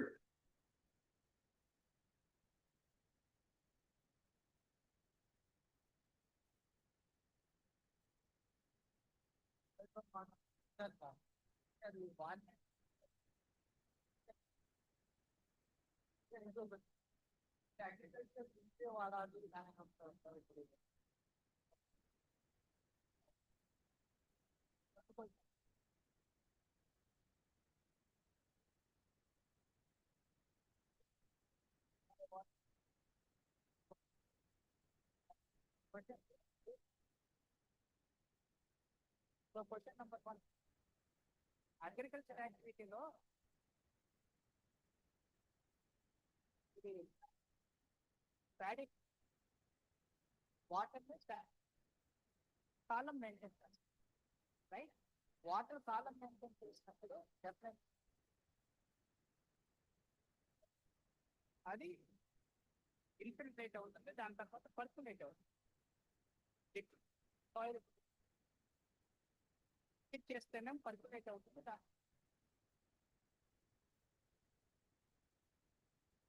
Artificial features like that, the technique is for spreading method. Recharge through the spreading method. Irrigation method. అందులో అక్కడ అదంతా కూడా dry crop లో ఎప్పుడైనా water ఇస్తారు ఏమైతే soil observe చేస్తాం, అంటే అక్కడ కెపాసిటీ టెక్నికల్ వాటర్ అప్లై చేస్తే అది అబ్జర్వ్ చేస్తుంది. అబ్జర్వ్ చేసుకున్న తర్వాత ఎక్సెస్ వాటర్ ఇస్తే కూడా ఆ అబ్జర్ప్షన్ కెపాసిటీ కంటే ఎక్కువ ఎవరు ఇస్తే ఏమవుతుంది, క్రాప్ పాడైపోతుంది. అందుకనే other than padding you want expect any kind of irrigation. Point number 2, water intensive crop. అంటే షుగర్ కింద ఇస్తున్నారు అనుకో, ప్యాడీ తీసుకుంటే హైలీ వాటర్ ఇస్తుంది. Like your millets, variety of millets. మీరు ఏదైనా తీసుకుంటే డ్రై క్రాప్, కాటన్ తీసుకుంటే అది వాటర్ ఇంటెన్సివ్ క్రాప్. మిల్లెట్స్ తీసుకోండి, ఇది వెరైటీ ఆఫ్ మిల్లెట్స్ ఉన్నాయి కదా, మిల్లెట్స్ లో 5 వెరైటీస్, పాప్ స్టైల్ మిల్లెట్స్ అనే వెరైటీ ఆఫ్ మిల్లెట్స్ ఉంటాయి. ఆ మిల్లెట్స్ అంతా కూడా డ్రై క్రాప్, అంటే ఒక వర్షంతోనే అవన్నీ అలా మనం ప్యాడీ నుంచి dry or less water intensive crop water millets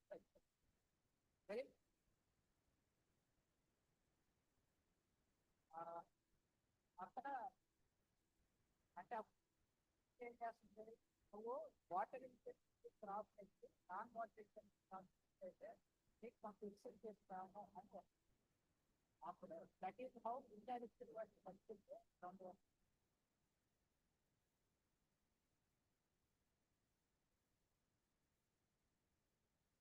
అవును,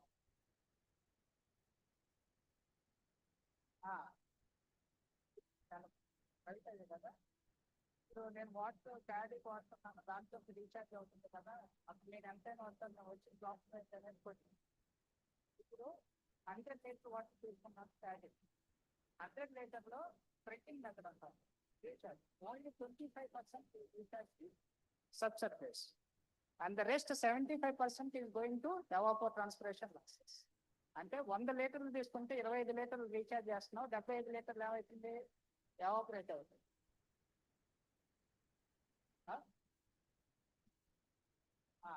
ట్రైన్ వల్ల ట్రైన్ వల్ల available.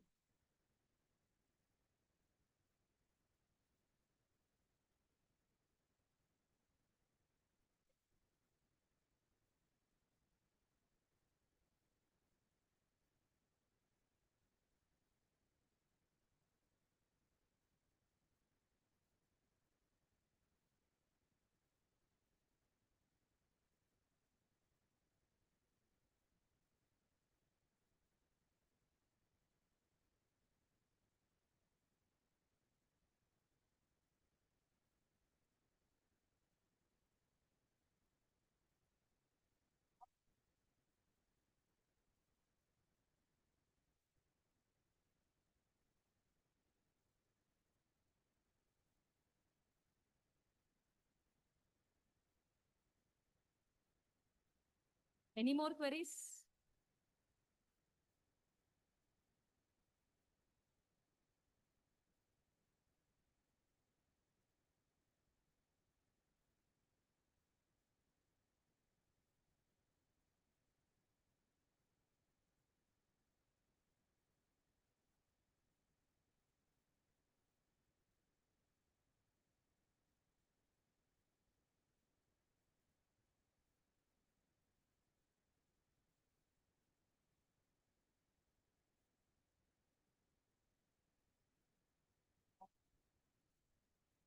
For the conversion of the mine into pit lake, residual mine void into pit is free from the any contamination. Like it should not be number one. Point number two, depth of the mine. If the depth of 30,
once you convert, after that, think for the restoration of the pit lakes. So this is two criteria. One is location that is free from the contamination inherently, that is geogenically. Second thing is geometry, depth criteria. Depth criteria as per the scientific statistics. Even I did personally, up to 30 meters I found DO level 5 and beyond 30 meters there is a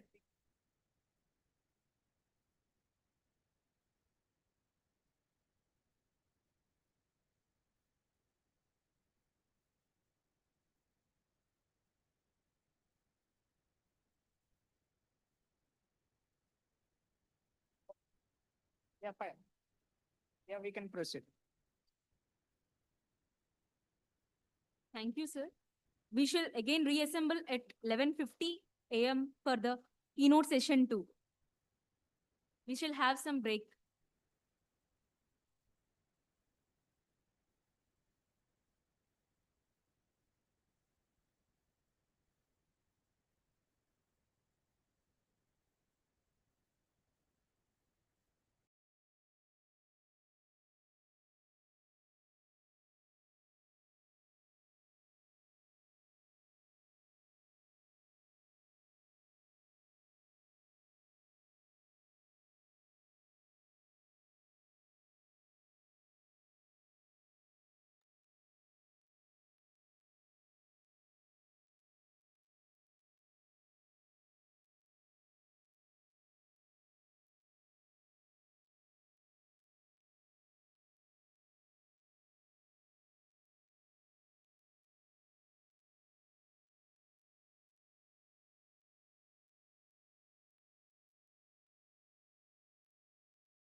begin keynote session 2 delivered by our Honorable Chief Guest, Dr. Rambabu Singh, continuing his knowledge sharing on hydrogeology and sustainable practices. Yes, sir. Over to Thank you, you. sir. Yeah, thank you, ma'am. So, yeah, now it is the point. Point. Yes, thank you. So, second session. So far, we have discussed about the mine water utilization. Mine water, I say, you could recall the terminology: green water, blue water, and gray water. So, how gainfully we can use the gray water that we have discussed so far. Now, you are a graduate student. You are scaling up to the postgraduate, and some of you may move to the research level also. Like you will be moving for the doctorate degree also. So when you move for the research activity, you have to think a bit high, and you have to find the solution for the wastewater management. So far, whatever we discussed, that is up to the undergraduation level. Now let us see one scale higher to the undergraduation, that is post-graduation level, and the research level. So I hope this will enlighten you how you can actually think of taking up a research project pertinent to the gray water solutions. So here the topic is extraction of rare earth elements from the mine pool water. Okay, mine pool water means so far by the mining activity you are getting impoundment of water in the mine, right? So ఈ mine లో generate అయిన water ని ఎన్ని రకాలుగా use చేయొచ్చు that మనం ఇప్పుడు దాకా చూసాం. యూజ్ చేసిన తర్వాత ఇంకేదైనా రీసెర్చ్ యాక్టివిటీ చేయొచ్చా, that is of economic content, economic community point of వ్యూలో ఏదైనా వర్కౌట్ చేయొచ్చా రీసెర్చ్ పాయింట్ ఆఫ్ వ్యూలో అంటే I would say this particular topic. So ఇక్కడ మీరు చూసుకుంటే మైన్ వాటర్ యూటిలైజేషన్లో మనం ఏమేమి డిస్కస్ చేసాం? Conversion of mine voids into pit lake, right? ఇది మనం డిస్కస్ చేసాం. జియోథర్మల్ ఎనర్జీ ఇది డిస్కస్ చేసాం. ఇది installation of floating solar and the mine voids and floating restaurant మనం డిస్కస్ చేసాం. ఫిష్ కల్చర్ డిస్కస్ చేసాం. PSP project, pump storage projects మనం డిస్కస్ చేసాం. ఇక్కడ utilization of the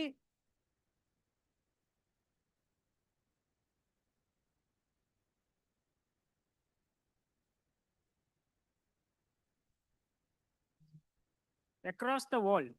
Why there is a thrust on REE for the across the world? Because of EV vehicles, electrical vehicles. So for extraction of the RE, we generally depend upon primary source. Primary source means primary, secondary, tertiary sources are there. Primary source means when you are directly getting that one from the O body, that is called primary source. Like say for example, from where you get the coal? Coal, you can get it from the mining activity only. That is called primary source. Secondary activity means once you burn the coal in the thermal power plant, you will get the fly ash and you will get the bottom ash. Again, bottom ash, fly ash is also having certain energy levels. That is called heat GCV, gross calorific value. And similar way, if you don't have the source of the coal, then you can think of, biofuels. Like you have sugar cane. From the sugar cane also you can generate the electricity. So that is called secondary energy. And tertiary means when you don't have primary and secondary, from the existing source, you can find the ways and means and you can get the source of energy. That is called tertiary recovery. So the extraction of REE from the mine pool water is kind of tertiary recovery. Clear? Is it clear? Right. So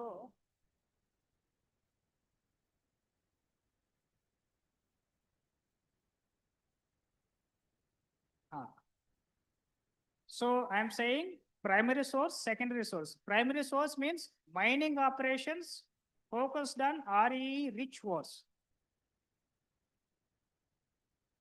ఇక్కడ మీరు fans ఇక్కడ fan చూస్తున్నాం. Fan ఎక్కడి నుంచి వస్తుంది? Fan అంటే raw material ఏమై ఉంటుంది? Generally it comes from this fan is which is made up of alloy, metal, right? So from where you are getting this alloy or metal, from where you are getting? Okay, you just think of it, from where you are getting these metals. They are made in the laboratory. It is coming from the subsurface by the mining activity. Like we are doing copper mining, we are doing base metal mining, we are doing iron ore mining. From iron ore mining, if you process, you are getting all these metals, or else some of the called metalloids also. So that is called primary source. And the secondary source is, from REE point of view, if I say, either I have to go for the mining activity, directly from the ore body, I have to get the rare earth elements. Before that, I shall define the what is REE. REE stands for rare earth elements. Rare earth elements. Rare earth elements generally, if you see, they are having vital role in the EV making, electrical vehicle making. As of now, whatever the EV vehicle you are seeing, that battery is made up of lithium battery. And not only that, for aerospace applications and defense application, REE plays a vital role. That's why REE, rare earth element. Rare, it stands for not because of the paucity of the resource, because of the extraction process. That means they're not rare. If I take rare earth elements, entire lanthanide series is coming under the rare earth elements. Rare means, in general, what we think, their occurrence is rare. But by definition, if you see, they are not rare. They are not scanty. Because of their co-occurrence, we could not separate them from the other metals. That is why it is called rare earth elements. Okay, there are 17 rare earth elements which are used for the aerospace dynamics, defense system, EV making. And from where we can get this REE? The primary source is from the ore body. That major ore body is called bastnaesite ore. And the secondary source, you have mobile. All of you are using mobile. This mobile is having REE content.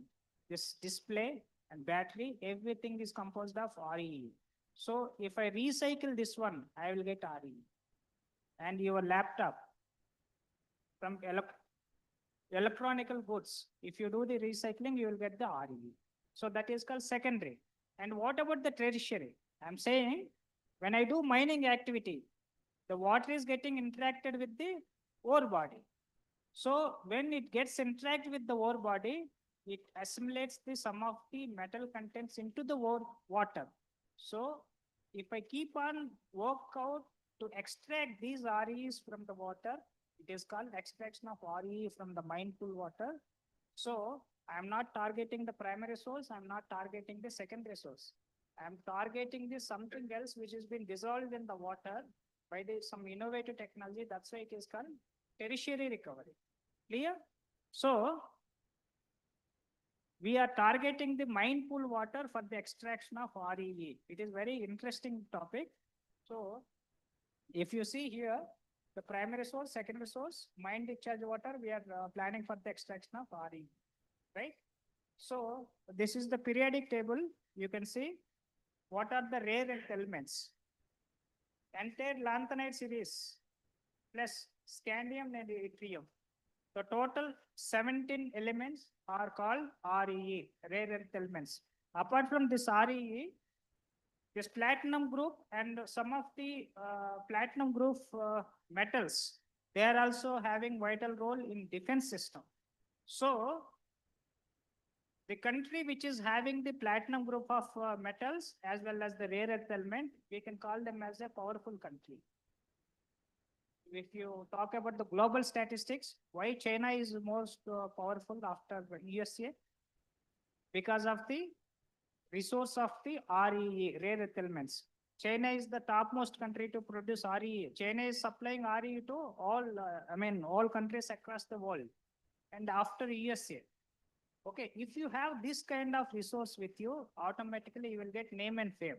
So you have to think in such a way.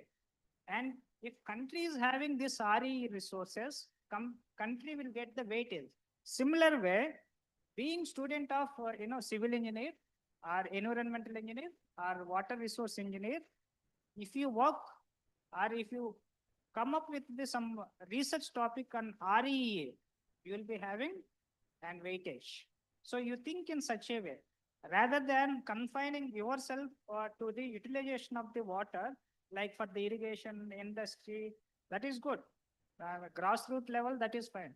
Beyond that, being a research scholar, you have to think in such a way that you can produce, you can extract RE from the mine pool water also. How that can be done, that I will show you. So again, RE classified as LRE, light rare earth elements, HRE, heavy rare earth elements. LRE and HRE, if you see, LRE, when we compare the HRE, heavy rare earth elements with the LRE, heavy rare earth elements are having the most important than the LRE. Since they're used for the defense system. Okay. Like if you see here, dipsorium and iridium is most often used in the defense system. When I compare with the lanthanum cerium, and if you have dipsorium, like one example I am giving, నీ దగ్గర ఒకటి gold ring ఉంది, ఒకళ్ళ దగ్గర రవితేజ దగ్గర gold ring ఉంది, ఇంకొకళ్ళ దగ్గర సిల్వర్ రింగ్ ఉంది, ఇంకొకళ్ళ దగ్గర డైమండ్ రింగ్ ఉంది. ఎవరికి ఎక్కువ రెస్పెక్ట్ ఇస్తారు?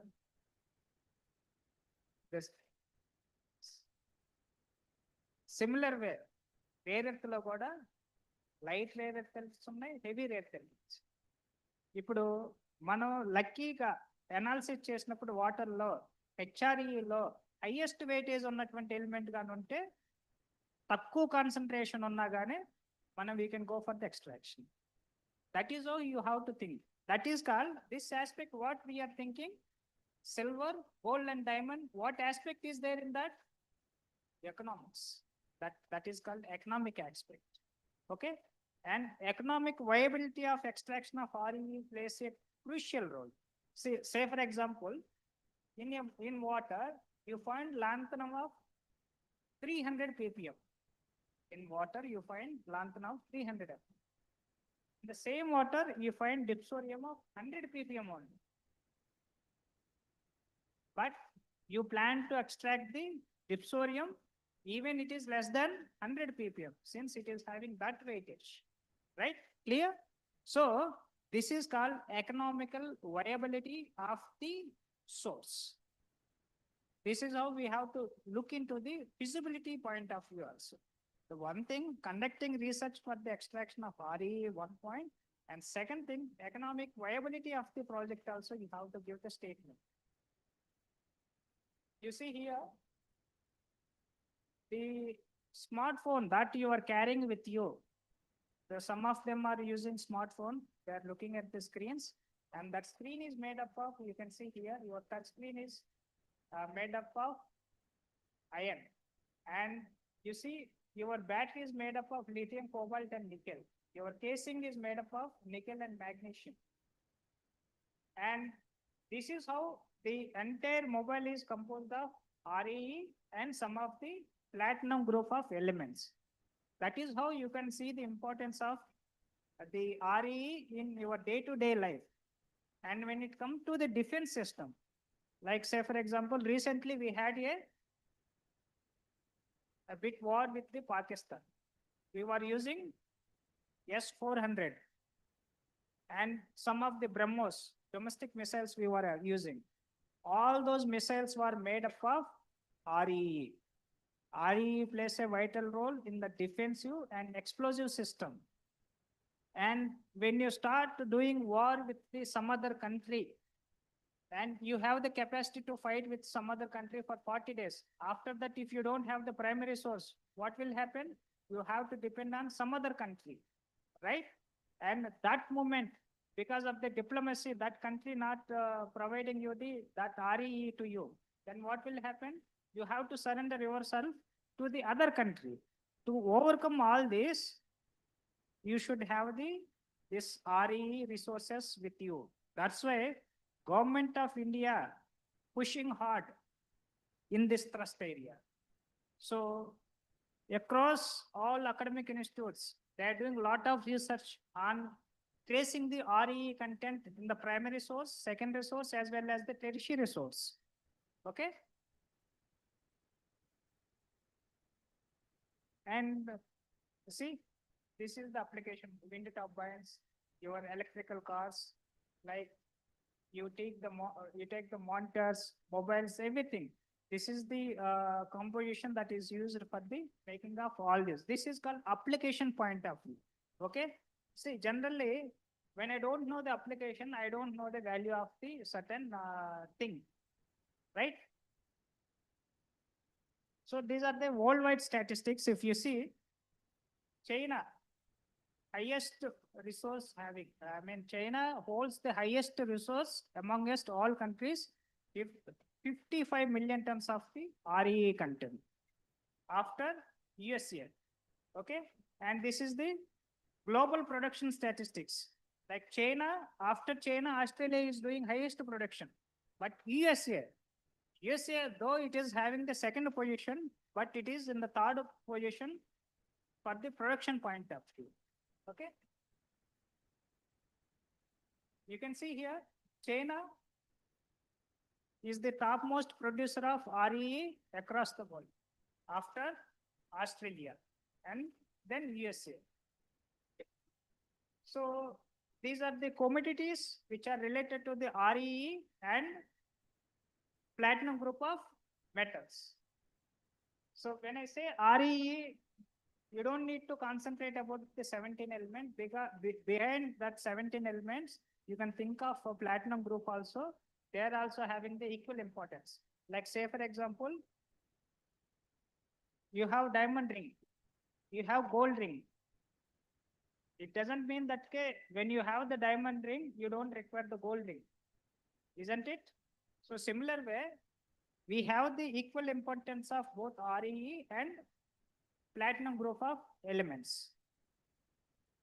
So let us get into the actual topic.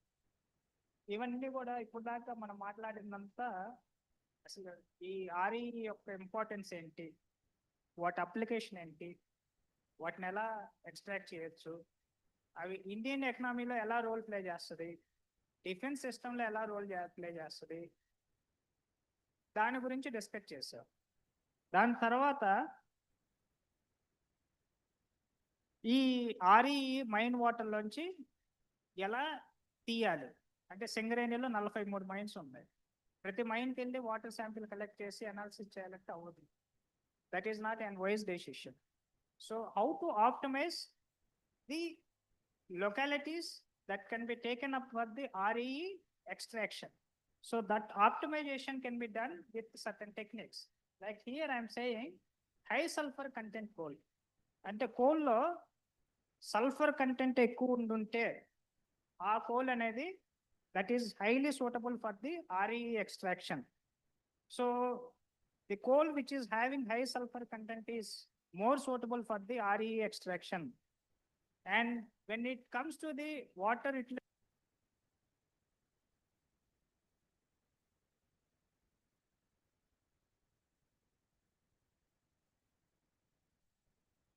to say when I see from there, I could not see some of the slides. That's why I came here. So not to inspect you people. Okay. Yeah.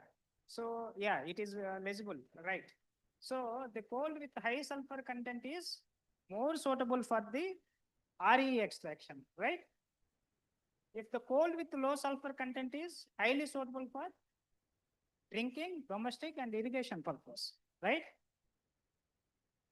And the second thing, if at all the mine which is being affected by the thermal perturbation activity, like during depositional environment, there is a secondary activity. Secondary activity means, I will brief about this secondary activity very gently. And there is a coal deposition. After that, there is a inclusion of the magma into that particular formation. That is called secondary activity. That secondary activity we may call it as lamprophite, dikes, and silts. So when there is an inclusion of the secondary material into the coal, so it is a source for the heat. Because of this heat, that surrounding material will be perturbation. I mean, there is a source of heat will lead to the perturbation activity, thermal perturbation. So from there also you could expect some sort of RE, right? And the third component is acid mine drainage. So earlier, Ravi Teja asked one question. If at all that water is having high metal content, can I use that water for the irrigation or not? Absolutely no. If your water is having low pH value, low pH means pH is less than 5 means acidic in nature, right? Very good.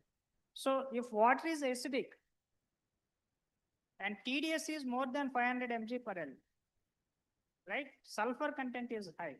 That means water is affected by acid mine drainage.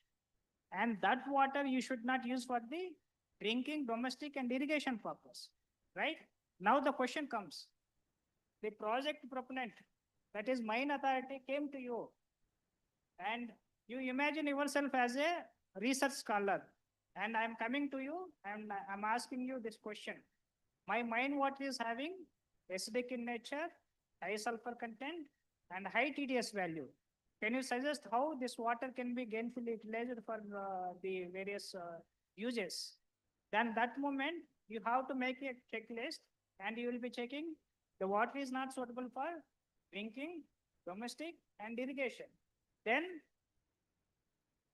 the question comes, how it can be utilized gainfully? Either you have to go for acid treatment plant establishment for using the water for the domestic and drinking need. But if you think beyond this, you have to open your mind. If you think beyond that, then you will get the solution.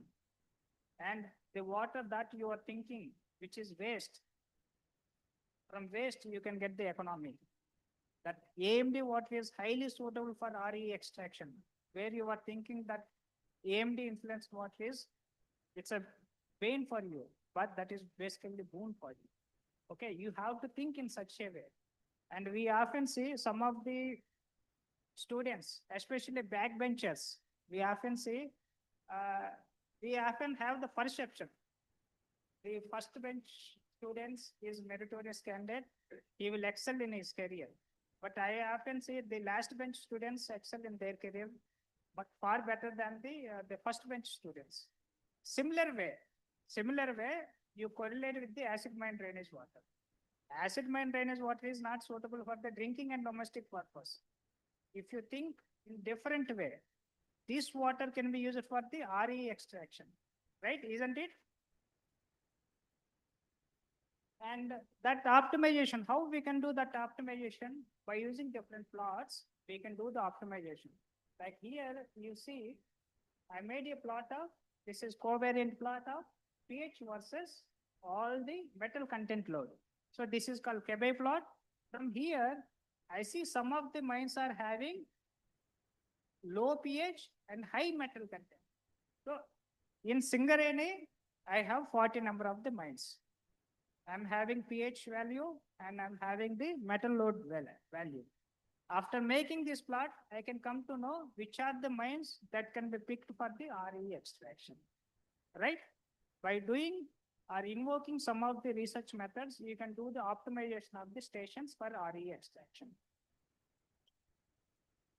And this is another site where your mine is located at the basin edge.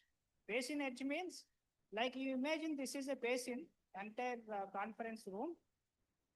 The people who are sitting in this row and people who are sitting in this row. And imagine this is the basin, and the person who is sitting in that row and the person who is sitting in that row, they are called basin edge. Okay. And similar the case with the field also. In the field, if you take any coal field, the mines which are situated at the edge of the mine are highly suitable for the RE extraction. Clear? And the another important component.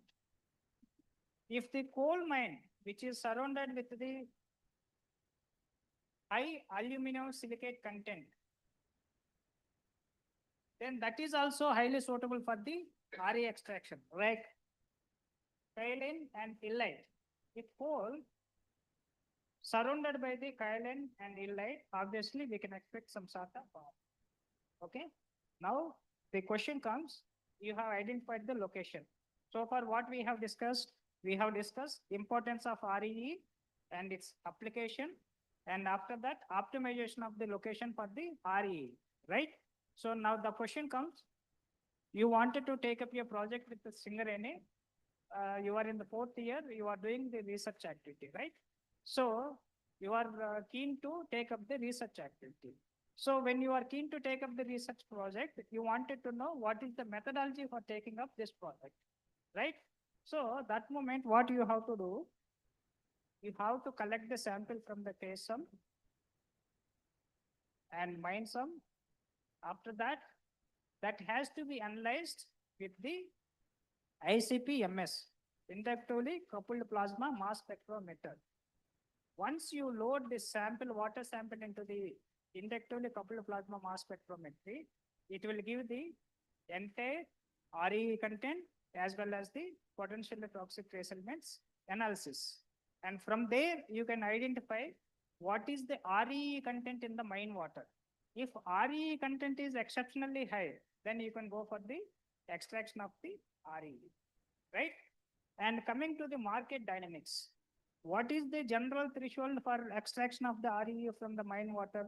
Like you have taken the sample and one sample is having the RE content of 100 ppm and the another sample is having 300. The third sample is having the 50 ppm. So 50, 100 and 200 if you are having. So the sample which is having 200 can be picked for the RE extraction. You can exclude the 50 or 100 sample from the RE extraction. Why? Across the globe, in general, there is no threshold at all for the RE extraction. But as for the statistics, more than 100 ppm in the liquid form, I am saying in case solid state, minimum 300 ppm is the threshold value. In case of liquid form, it is 100 ppm. If I pick 40 students here, 40 people, 40 students visited 40 different mines and they collected the samples. From the 40 samples, I could see five samples which are exceeded the more than 100 ppm. Then those are the samples which are suitable for the RE extraction. That is how you have to plan for the RE extraction. This entire methodology is called optimization.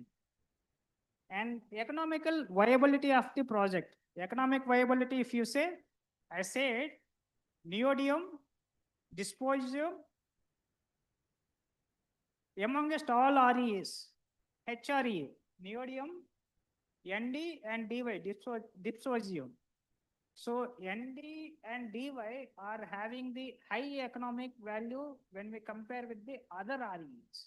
So in some case studies, if we are having low RE content, less than 100 ppm also, but in the 100 ppm, DY and neodymium content is high, then you can go for the extraction also.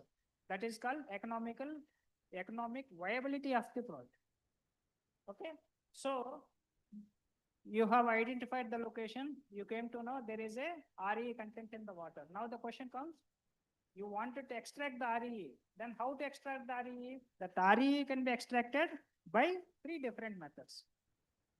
One is chemical precipitation, physical methods, and biotechnological methods. So under chemical methods, you can go for precipitation as well as ion exchange. So precipitation and ion exchange. If you could remember, REE, rare earth element. What is REE? I said rare stands for not because of the rare. Rare earth elements definition మీరు చూసుకుంటే rare అంటే what availability rare అని కాదు, what కో అక్రెన్స్ వల్ల అవి రేర్గా ఉంటున్నాయి. అంటే కో అక్రెన్స్ అంటే ఏంటి? ఈ రేర్ ఎర్త్ ఎలిమెంట్స్ వేరే మెటల్ తోటి కంబైండ్ అయి వస్తుంది. ఇక్కడ మీరు if you take some of the students, you have the close user group. Close user group in the sense you have friendship with one person, you can't separate them. Similar way, RE is also having some friendship with other metals. Because of that friendship, this RE is getting annoyed. Okay, clear? So if you have good friend with you, it is very easy to separate and take you to the another level. If you have bad friend with you, in terms of RE, like RE is associated with iron, RE is associated with manganese. Separation of RE from that particular metal, it is costly affair.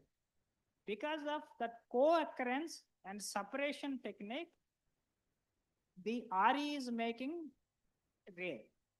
Okay, because of the process, because of the co-occurrence, it is called rare. Not because of the paucity. Paucity in the sense scarcity, right? So now I found RE lanthanum is associated with copper. What I have to do? I have to separate the copper from the lanthanum. For separation, what I can do? I can go for the precipitation, or else I can go for the ion exchange. Ion exchange, what I will do? Like here you are having 2 friends. I have to break bond between you 2 people. Then what will I do? I will attract one person with offering something else. That person will come this side and she will be alone. Similar way, that process is called ion exchange. So when copper is associated with the lanthanum, I will make affinity to extract the copper towards me. Then the lanthanum will stay alone. Lanthanum stayed alone means I have extracted the lanthanum. Similar way, you can extract the REs by using the ion exchange method, or else you can go for the precipitation method also. And coming to the physical methods, under physical methods, best example, like you are using reverse osmosis, right? In your home, you are using reverse osmosis. In reverse osmosis, it's nothing but membrane. You are passing the water through the membrane. While passing through the membrane, some of the finest particles stuck to the membrane, and the other side of the membrane, you are getting the fresh water. That is called membrane filtration. That technique also you can go ahead. And absorption technique also we can go ahead. And finally is bioabsorption.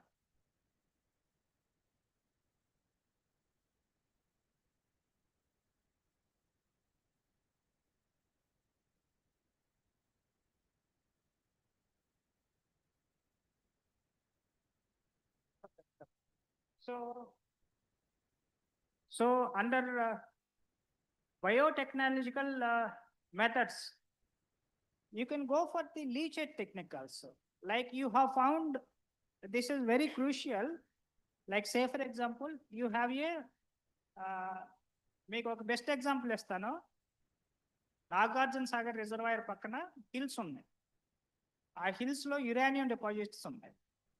ఇప్పుడు మీకు ఒక project ఇచ్చి ఆ Nagarjuna Sagar reservoir పక్కన ఉన్న హిల్స్లోంచి uranium extract చేయాలి అంటే మీరు ఎలా స్టడీ చేస్తారు? అక్కడ మైనింగ్ చేసి యురేనియం ఎక్స్ట్రాక్ట్ చేస్తే ఏమవుతుంది? Reservoir will get contaminate. దాన్ని ఓవర్కమ్ చేయాలంటే best method is using microbes. by using different microbes also. If you inject microbes, they will go and suck the uranium. And after that, you will be collecting those microbes. And by processing those microbes in the lab, you can get the uranium content. It is already there in the oil recovery, oil and gas recovery, primary, secondary. After secondary, they go for the tertiary recovery of the oil by using microbes. That is called enhanced oil recovery. Enhanced oil recovery, right? Similar way, we can use some biotechnology for extraction of RE from the mine pool water. So we are almost there. Since some of them are feeling boredom, I'm about to finish my session. So here, if you see here, the chemical precipitation, or else physical methods and biotechnological methods, there are various methods are there which can be used for the RE extraction. And the main problem is that there are certain constraints for execution of this work. This is not that easy to execute this particular work. So here, the main problem is with their occurrence, the RE occurrence in the water is very minimal. That is one criteria. That is the major setback for taking up this particular project. And the economical viability of the project, that is also another setback. But if you take up this particular project in the innovative way, like when we having the academia as well as the industry interaction, then we can overcome this issue. So at this juncture, you think in such a way that you come up with some of the innovative technologies. That innovative technology will lead to the extraction of RE from the mine pool water, and that will help the national growth, not only nation growth, that will scale you to the another level. Obviously, you will be benefited both professionally and personally. And with this, I'm concluding. Thank you all for your patience here.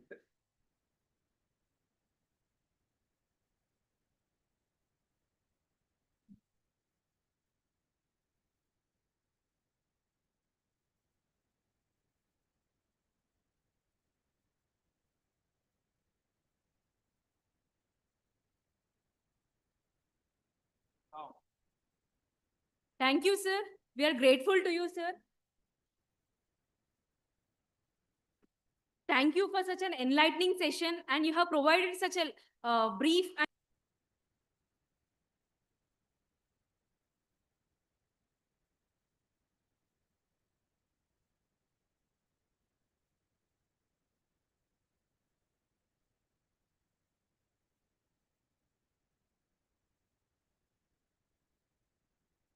ask.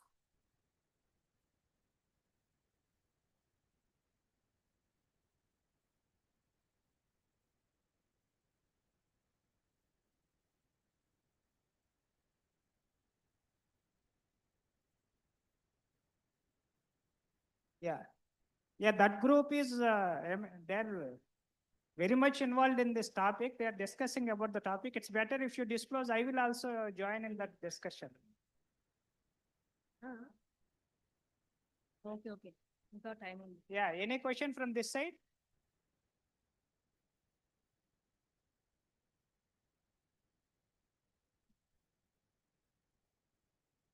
Yes, all participants can feel free to ask the questions. Material collection for countrywide or worldwide? So, yeah, please keep silence. I request you to refrain. Please keep, yes, please. So the sir asked one question. What is the protocol for the RE extraction across the country?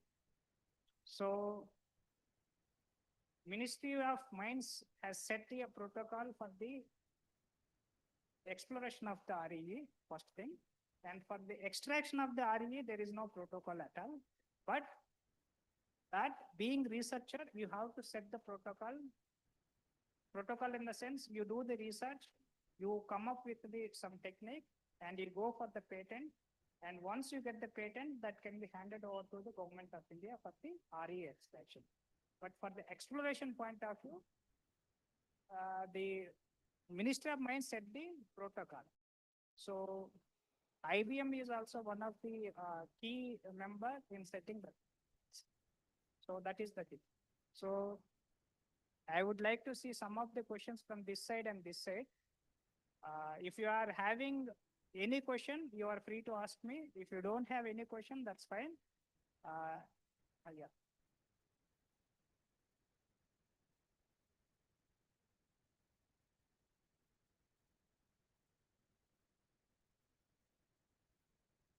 Yeah, nice question, sir. Sir asked one question. It is quite interesting.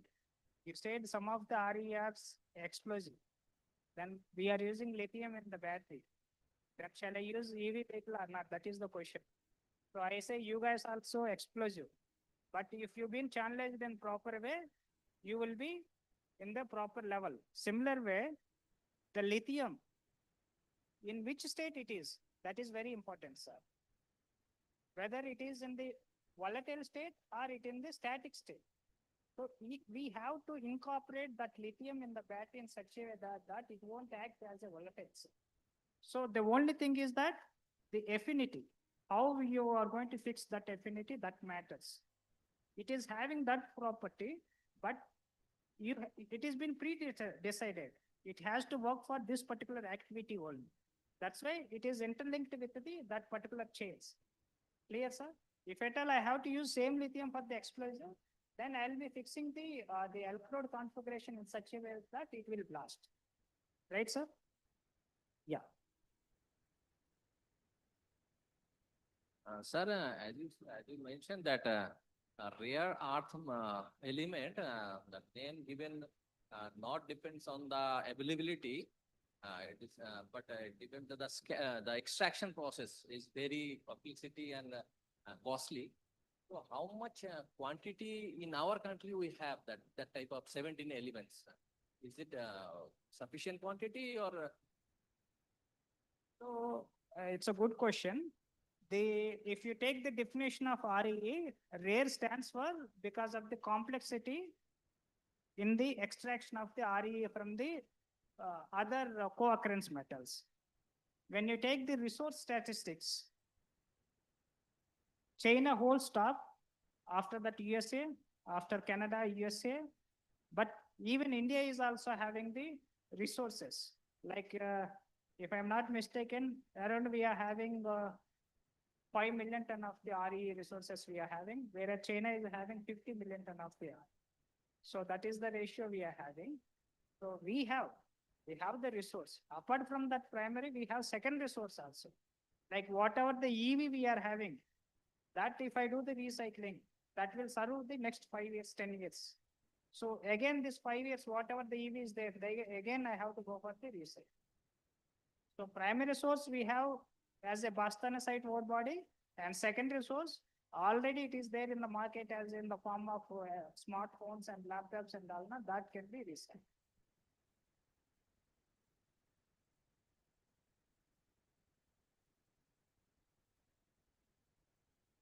Yep. Yep. So mostly presently, government of India is giving more trust on the recycling only. Primary recovery, very less we are having. So somehow the government of India is thinking we have to keep this resource for the future. As of now, let us export and do the recycling. And in near future, when time comes, that moment we have to use. That is how the government of India is having approach. That is the strategic move, just like USA. USA is also doing similar.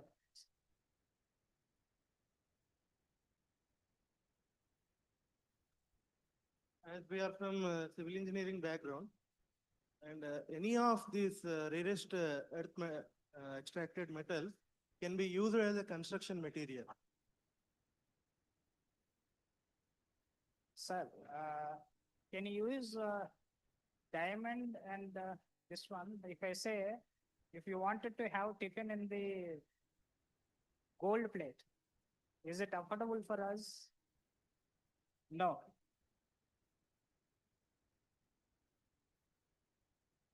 In case of alloy mix, you can go for the alloy mixer. No, sir, no. See, very frankly, if I say, this RE is meant for alloy making in the aerodynamics and defense systems. Okay, if at all in case of construction, you wanted to plan in such a way, in the innovative way, then that moment you can take call of using RE in that particular elements. Like you are coming with some particular structure that is having importance in defense point of view, then you can go. Like you are constructing a barrier, you are constructing a wall for the defense purpose. That moment you can add this one as a alloys. For alloy making, you can take only pertinent to the defense category, not for the other entertainment activity part of it. So, because of its importance, that's the main. But it's a good thing. Like India recently planning for making Iron Dome. So for making Iron Dome, definitely India use RE. So this is a quite thought-provoking question. Definitely, it can be taken up in another levels. Yeah, good questions.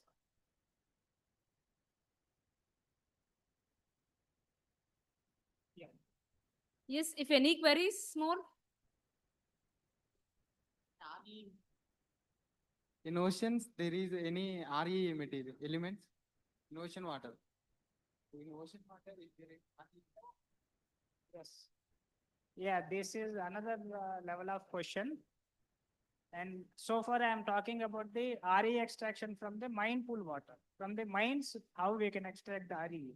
But his question, in the beginning itself, I said, out of 100 liter, only 2.5 liter are fresh water and the rest is, it's a salty water in terms of oceans.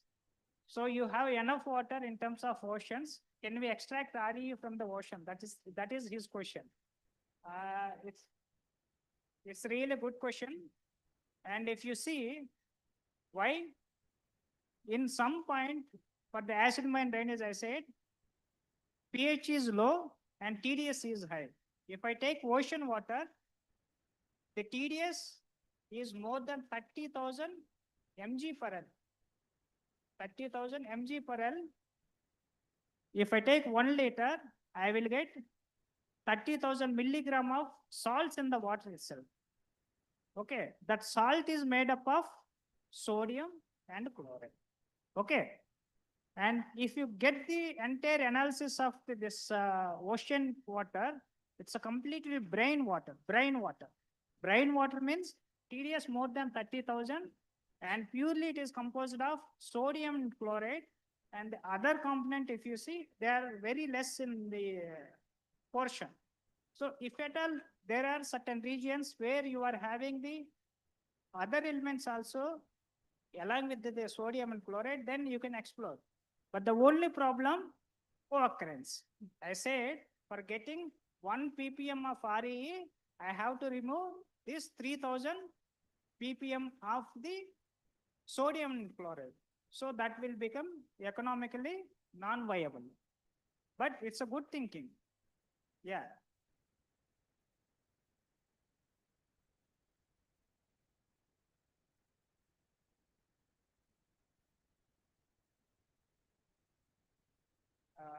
Ocean water, why ocean water is not recharging the groundwater? That is the question, no? Right.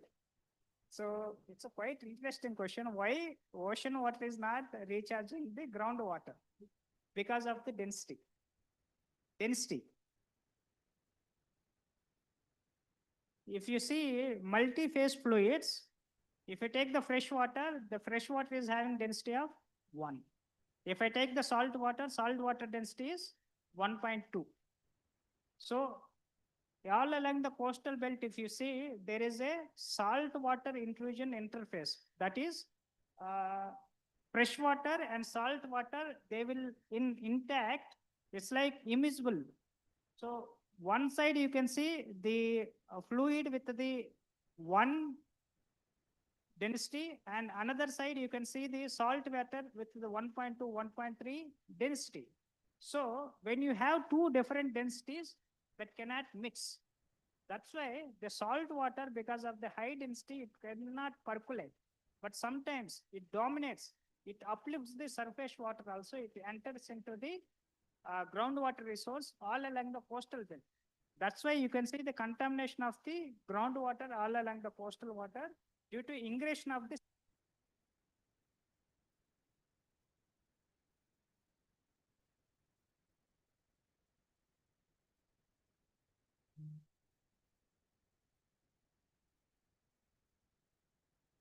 No, it won't evaporate. Since evaporation and evapotranspiration is superficial activity. Above the surface only evaporation takes place. Below the surface, there won't be any evaporation. Clear?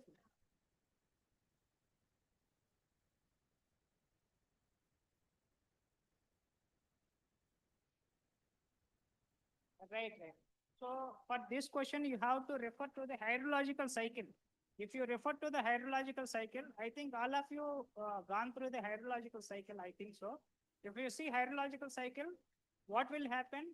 Some amount of water will evaporate, right? After evaporation, it will condense, and after that, it will move and precipitate in the some of the areas. After precipitation, it will go for the runoff.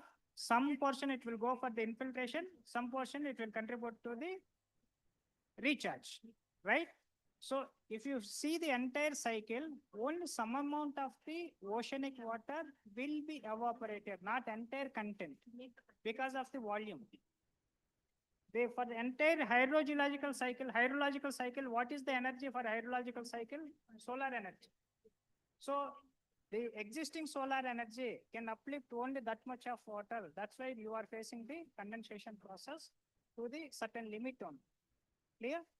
Since it is basically component, 97.5% is ocean, only 2.5 is the fresh water.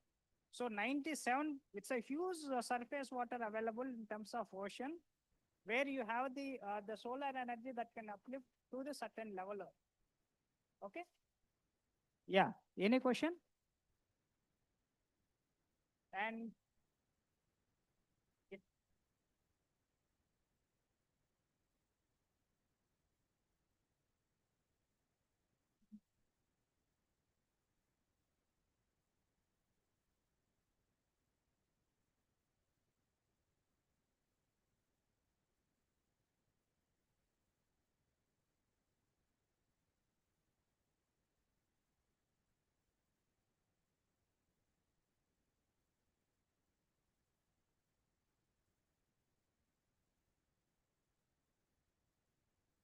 Thank you, sir. Thank you for addressing all the queries we have received from participants.